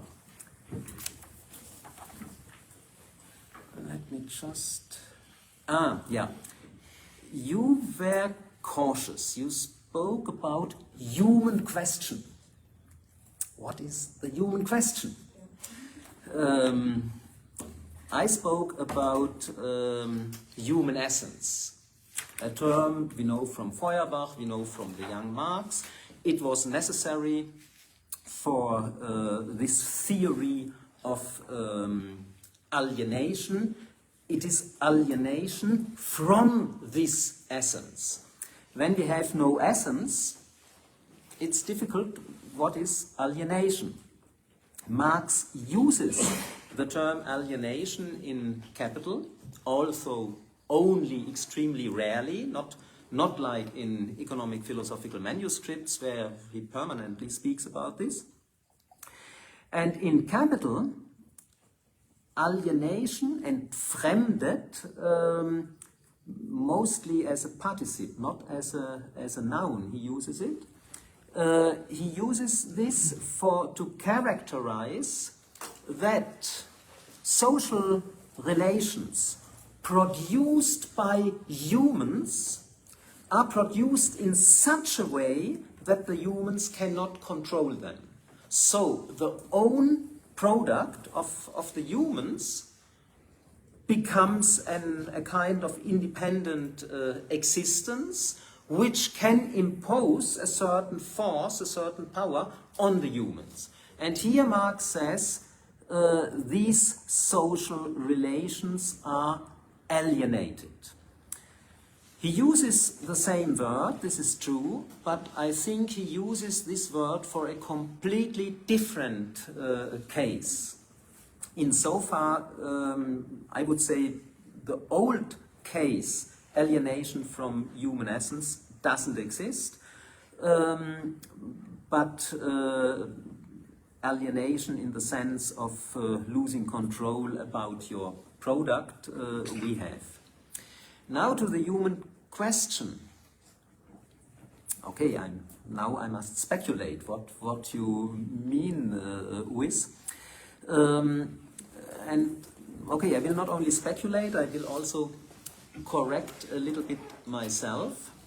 In Science of Value, I stress that again and again, in Capital we have no human essence. When I did this commentary to the first 5 chapters of Capital, which Riccardo mentioned before, how to read Marx Capital, I had again and again to read Capital, and I must say I recognized that in chapter 5, in the first section of chapter 5 about the labor process, we can find elements of a theory of human nature. And Marx uses this term, human nature. It's not me who introduced it. And this human nature, under this human nature, he includes some basic attributes of humans, like, for example, you all know the example from chapter 5 that he say maybe the bee is a better constructor than a human. It is the bee cells are perfectly constructed, but the difference to a human is the human makes a plan, has a vision before, and then works according to this plan. The bee just works with its instincts. So humans can do plans. Humans can reflect. They can compare what was my plan and what was the real outcome. They can criticize themselves. All this, we can say, describes the human nature, but this human nature is not something you can be alienated from. You can say it's a certain stage in the evolution of life that humans reached this stage and other animals didn't reach it or so. But it is not an essence you can alienate. Okay, insofar, when such a thing is meant with human question, I see it in Science of Value. I was not clear about this. Later, I became clear. Another point, and this relates also to class struggle. We had this discussion, I think, also yesterday evening. What can be meant with the human question is the subject. I stress Althusser's sentence. History is a process without subject. This, I hold this sentence, this counts for the big vision of history. We cannot say it is the freedom or the working class or whatever which is the substance, which is the subject. However, when we have concrete struggles, then we have individual subjects who struggle, and we have collective subjects who struggle.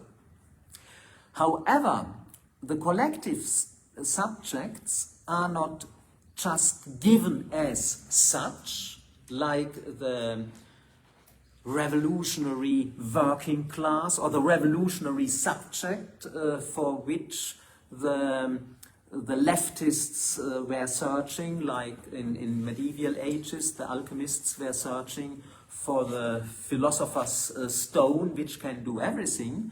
The revolutionary subject constitutes in a revolutionary process, and when the revolutionary process ends, the revolutionary subject dissolves. So we have, when we consider concrete historical events, struggles, of course we must speak about subjects, but when we want to do to analyze the capitalist mode of production in its ideal average, this was the description Marx gave to his own enterprise at the end of the manuscript for volume 3, presentation of the mode of production in its ideal average, then it looks differently. Then we have a kind of overwhelming of structural factors. But when we come to concrete struggles, which have to be dealt on a different level of abstraction, then of course we have the question of subjects, and I think this belongs also to the human question. So I hope I didn't address everything, but I hope I could address at least a lot of things.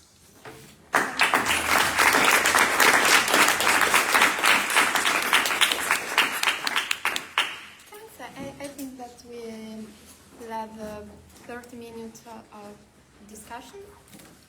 There are further questions, so you can add your further remarks on this. Yeah. This space. Let's have Okay. the questions. I see that Marco has a question. No. Okay. No, I was just taking Okay, notes. okay, sorry. Vediamo se qualcuno peggio. Yeah. Here's a question. Please. Hi, my name is Ruggero, so thank you for the debate, for the You may speak. Yes. So my name is Ruggero, so thank you for the debate, thanks to the organizers and to the people who talked. So my question is this one. So if you could say something more about the difference between so human essence and human nature. So that you just mentioned. So because there are also some people that think that one can find some normative meaning in Marx's concept of human nature. I think that you would, if I understood well, I think that you would deny this. But apart from this, if you think that there is a great, how much the change is from the different from the changing world. So what is the difference in concept? Let's collect some. Okay. Are there any more questions?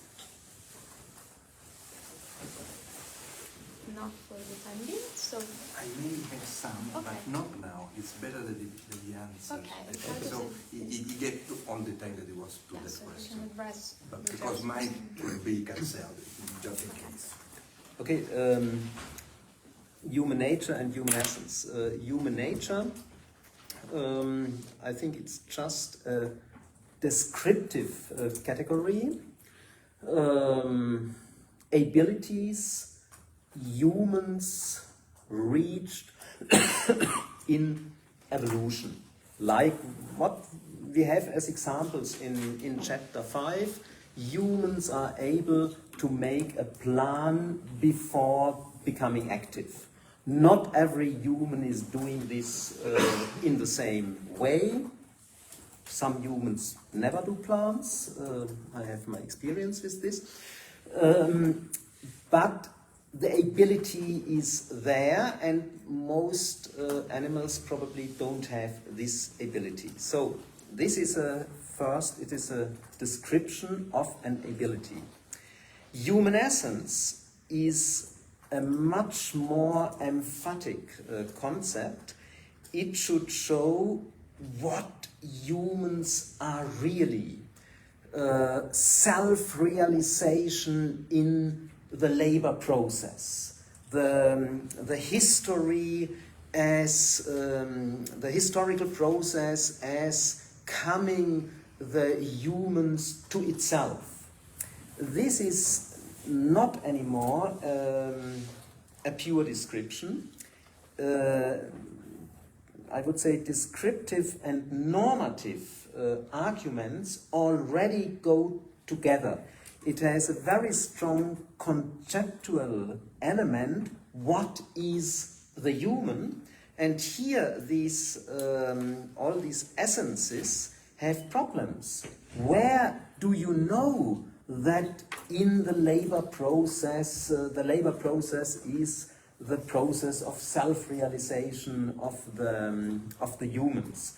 Insofar, I would say that there is a big difference. In this essence, already you have some normative elements, and insofar you can say the deviation from this essence as alienation is something bad. So because you start with normative elements, it's very simple to come to normative decisions or normative judgments.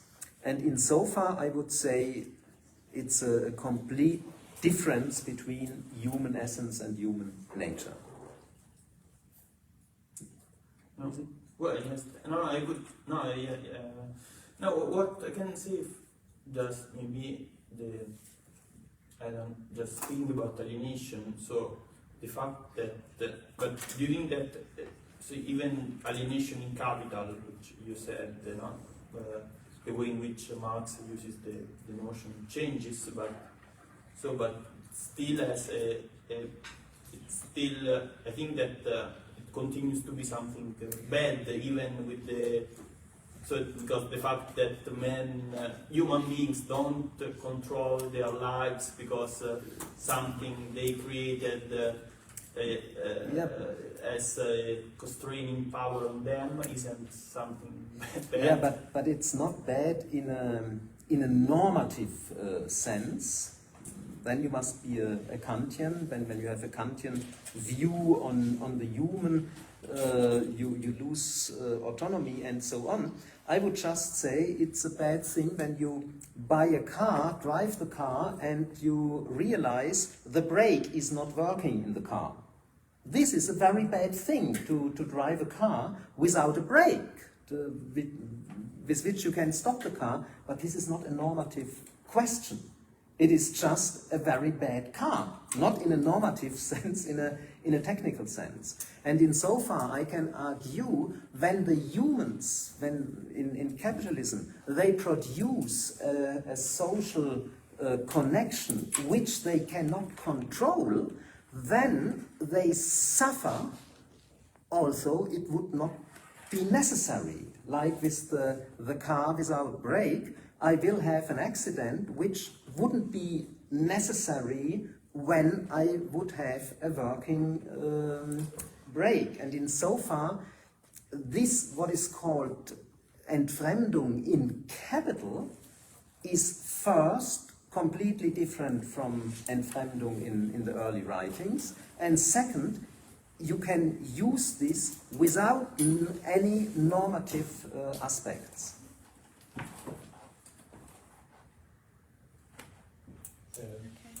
Yes. Sì, se non c'è nessuno però. No, you have a few questions. I have a series of questions or comments. I say. Maybe you want to come to the forum. I say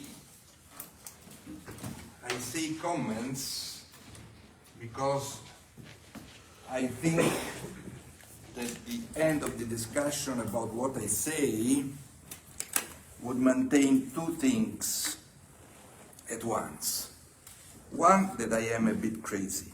And second, that we can arrive to the statement that we agree to disagree. A big agreement is that I think that almost 99% of what Heinrich says is correct. I begins from the ambivalences, inconsistencies, etc., and I propose a different way to deal with this ambivalence and inconsistencies. And I would go to another reconstruction, maintaining something that he thinks should be discarded, while I think that he loses something essential in Marx. I didn't want to talk about this issue about the human essence and human nature, but I say something because it is a good example of what I'm saying. Your answer here, as about alienation, is absolutely correct. And if one, in my view, if one looks at the progression of Marx's thought, that is what one must say. At the same time, one can look at this evolution backwards. Then he realizes, but you say something like this here and there, that these say almost similar formulations are taken up again in a completely different articulation. But there is something of what was there in the origin. If you take the definition of the human being as a natural being and a generic being, I am not able to translate this convincingly in 2 seconds. Of course, what you say about the young Marx is completely true. You go to the Grundrisse and look at what is said in the first 100 pages, and then in the 4th, before Capital, and you see that, more or less, in my view, Marx is saying, look, with the bourgeois epoch, a new epoch is opening. In this new epoch, not before, in this new epoch, the human being changes, and he is capable not only of being natural, but also of being generic, using the old wording. Then you go to Capital, chapter 13, Machinofactor. You arrive at the end, in the section in which it speaks of the education of the young, etc. The same thing is there. No more relative, the thing of the genericity, relatively to the individual worker, but to the collective worker.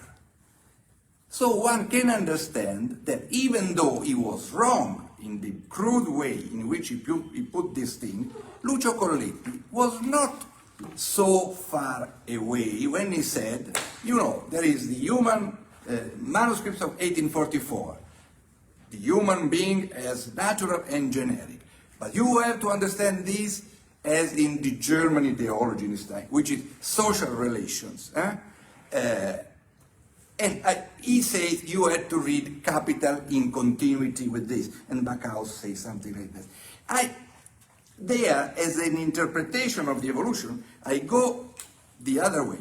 But I don't want to lose the fact that in the new discourse on human nature, that theme is there and could not have been there if Marx would not have started with a wrong formulation before conquering the new theoretical field. Now to a point about the craziness. But I think it is important in my view. A lot of the discussion here has been, in my view, about what is happening, what is fixed in circulation, the realm of money and abstract labor, and what is there before in production as the realm of concrete labor, and where exploitation is there, etc.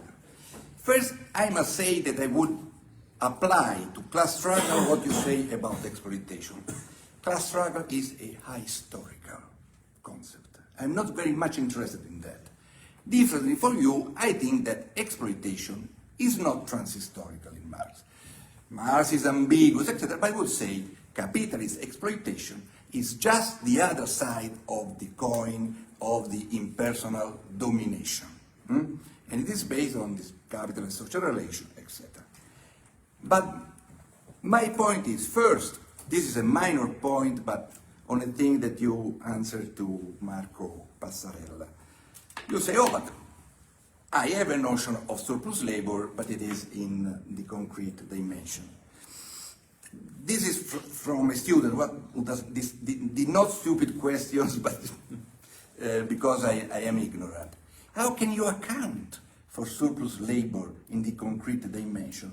Because you have to compare hours in different sectors, and there are different hours of different concrete labors. So it's like comparing apples.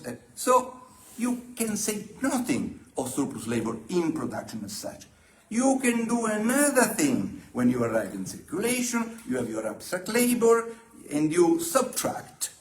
There, in that phase, why I resist to this? Because you may be upset when I say this, but this is not very different from what these ruffians, in my view, will do, the Ricardians will do. First, a part on the crazy part. Since we are in the Department of Philosophy, let us start from a great Italian Roman philosopher. I don't know if he was born in Rome. Guido Calogero. I was very much impressed by two entries in Enciclopedia Italiana. Potenza, potency, and possibilità, possibility. From there, I had the impression, using those categories, this is not what Guido Calogero says, that Marx actually should be read not really based on Hegel, more on Aristotle, but not really Aristotle. But Aristotle was turned upside down in the Catholic medieval theology between the scholastics, Thomas of Aquinas, but even some Franciscan, like Bonaventura di Bagnoregio, etc. Why? Because potency can be seen in Aristotle as dunamis, a reality as capable of becoming, against energeia, which is the act, the full act. And in Aristotle it is more important, but it has any more potency. For the Catholic theology, what is really important is not the act, the energeia. It has more power. What has power? Which is the potency. Now let us take Hans-Georg Backhaus. If there is somebody who started talking of monetary theory of value and attacking the pre-monetary theories of value, is Backhaus. Then he collected his essays in German in 1997. There is an introduction. In this introduction, which is translated in the collections that I did, that I edited together with Tommaso Redolfi Riva, there is a phrase in which at a certain moment this guy says, look, but I think that he used the wrong wording. I correct his wording. He actually says, look, if you go to Marx, you see that the notion of intrinsic value, he says absolute value, but we'll say of intrinsic value, which is in production, our ghost, it is premonetary. But he does not say that this is essential. He says, look, he takes a phrase of Adorno and turns it into his notion. And he says, this premonetary notion is the ens realissimum. Ens realissimum is again a category of the medieval theological philosophy and is a form in the capacity to develop and dialectically shape the totality. I agree with you, I would say, and this is the disagreement, that Marx tried to have all together because he had the notion of commodity money. And if you have a commodity money, you can say, I buy the wage, I buy the worker with the wage. The wage is a certain amount of gold. But this gold, Marx supposes somehow that it has a given value. At that point, it is accountable in hours. I can account what is potential, then this potential may be realized and not realized, but it is accountable in hours, according to Marx, expressed in money.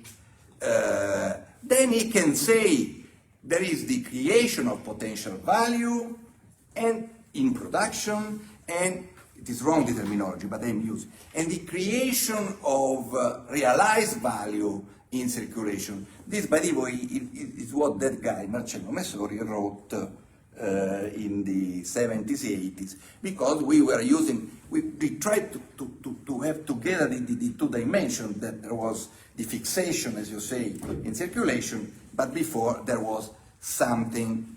But I agree with you. You put away money as a commodity. I think that it is dramatic, but we must do that. If we do that, we have two worlds, the world of the concrete and the world of the abstract and social. I think about these ambivalences, I think differently than you, that we have to restore a movement from the inside as potential to the outside. Against Backhaus, I say this inside, you cannot think of it as pre-monetary. It must be monetary.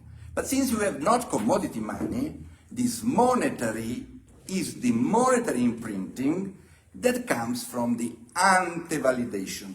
Then it starts a long discussion, you may have sensible objections, I try to, but that's my point.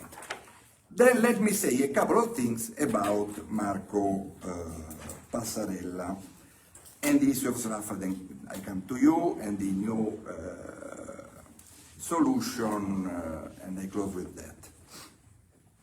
As always, Marco Veronese Passarella is brilliant, absolutely brilliant.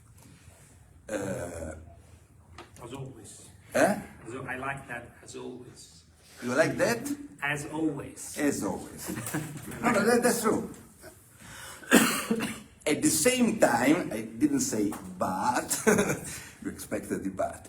At the same time, I have the impression, at first, because the first impressions may be illusory, that he says, there is A, which is true, there is non-A, which is also true, and then proceeds. But in the end, there is a strong coherence in what he actually said about the classical, Sraffa, the new solution, etc. This coherence has to do with the fact, in my view, that both the new solution as well as Sraffa maintain a thing of Ricardian political economy which cannot be maintained because it is against my idea of what is important in Marx. They begin from the given productive configuration. They begin, as he said, at the end of the period. Then you can believe that that thing comes from labor. But why? I didn't go to Marx to believe or to say, I can say this. At that point, your game is just to say, oh, you are saying that Marx is incoherent. No, Marx is not incoherent. He can say this. But why he can say this? You know, I studied with Napoleoni, and for him, differently from most true Marxians, it must be explained why labor. Not only the form, but why labor. So, the new solution is tautological. And so. Sraffa is tautological. It is not, here I agree completely with Marco, Sraffa against the Sraffians is not an equilibrium model. He is just doing an exercise. One can say it is a stupid exercise or not. That is, I am a man who comes from the moon. See all these amounts of commodities here and there, and I ask myself, what would be the prices which restores this thing according to a given uniformity of rate of profit? No gravitation, nothing. It is just a kind of logical exercise. You will be upset because I have the impression that in the end, since you always insist that we have to discuss about the social dimension, the monetary dimension, when all the magnitudes are fixed, what is before is before, is important, but you cannot say nothing. you are on the same level. You are talking ex post, when we know if the expectations have been realized or not. No? We talk of what is social in monetary terms. I think that there is no Marx if we not have a discourse before. Now, the dimension before in production is really concrete labor, and abstract labor is fixed in circulation. Yes, it comes from concrete labor, but it's fixed there. Marx is ambivalent, but I go the other way, because Marx says repeatedly, labor is labor, and it is an activity, and concrete and abstract are two ways to look at this activity already in production. And abstract labor is at the same time the labor with private laborers, which have been shown social in circulation, but they are also the labors which have yet to be shown in circulation. There is this movement. So abstract labor is the activity and value is the result. It all goes back to the issue of how you grant quantitatively this thing before, and this is the research project. I close actually. I close here. So from my point of view, this is the thing that we have to do, to try to restore the ambiguity, going in the other dimension, putting the monetary dimension in production, seeing abstract labor in production, and not just.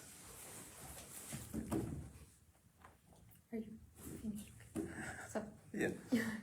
So this was a We agree to nice, disagree. counter additional presentation. Yeah. How much time do we have? Che ore sono? 15 minutes. Because, yeah. Fino alle 7, no? Okay. Anche prima. 20 minutes. Okay, I tried to be short. I cannot answer to everything. Surplus value. I think we cannot count really value, and then we cannot count surplus value. In so far, I don't think I have this problem. You connected this also with something else, if exploitation exists transhistorical or not. I would say it is in somehow a transhistorical notion. Also in every class society you have an exploited class and class which exploits. But only in capitalist society, the exploited class consists of free and legally equal persons, and this makes exploitation in capitalism to a very, very special case. Maybe we meet somehow here. With commodity money, okay, my quick answer would be you overestimate the possibilities of commodity money. I don't think when we have commodity money, then suddenly we can do any accountings in hours. Also, the hours of concrete labor in which the commodity, let us say gold, is produced for the gold money, we simply do not know. So the problem that we can really measure value with hours, I don't see a difference if we use commodity money or if we use a non-commodity money. And in so far it's a problem of categories. I would say Marx was bound to a certain historical vision or a certain historical situation in 19th century. We had, in some respect, commodity money. The commodity money was replaced by notes, but the notes were representatives of the commodity, of the gold. And the notes today are not at all representatives of anything. Insofar, the money system has changed fundamentally, and the money system in 19th century had a kind of transitory character in capitalism, and Marx counted this transitory character as a part of this ideal average he wanted to catch in his presentation.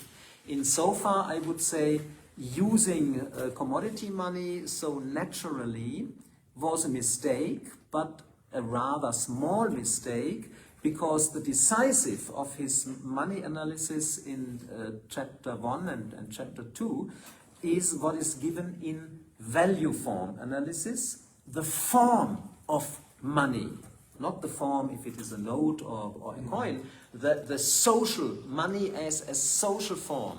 This is correctly analyzed in the value form subchapter, that this special social form needs as a bearer, as a material bearer, a certain commodity. This is wrong, but I think this we can substitute very easily. The correct wording in the first 3 chapters should be: there must be something which is the bearer of the general equivalent, and history decides, or historical differences decide what is the bearer. And in volume 3 of Capital, we can go one step further and can say the non-commodity money belongs to this capitalist, to this ideal average of the capitalist mode of production. Anti-validation, I agree with you, but this anti-validation, I think, is a kind of fixed, well-justified expectation. It is not that the value exists there, and this anti-validation is very important. I think also here we don't really have a difference. Sraffa, what you said against Marco is a kind of logical exercise. I also would agree, and I would add, the aim of this logical exercise was not to contribute to Marx's theory, as we know. It was to contribute to a critique of neoclassical theory. This is it's even the subtitle of his book, Introduction to a Critique of Economic Theory. But okay, to discuss this in detail, it needs a little bit more. With your last statement, yeah, okay, labor is activity, okay, but that you want to bring back abstract labor and money in the production process, I think here we have a real difference. I want to take it out, and you want to take it in. Okay. Okay.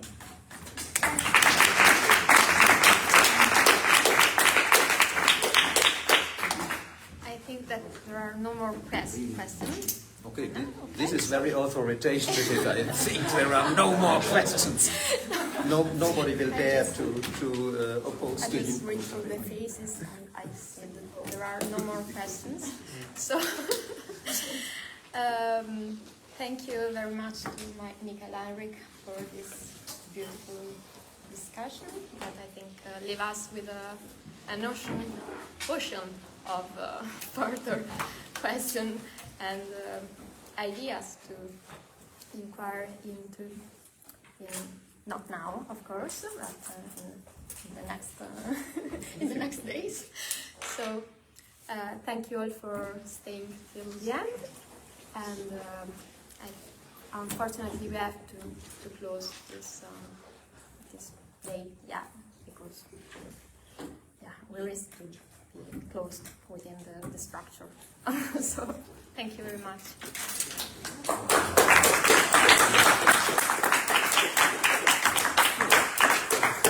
Very much so. My Marxist first time.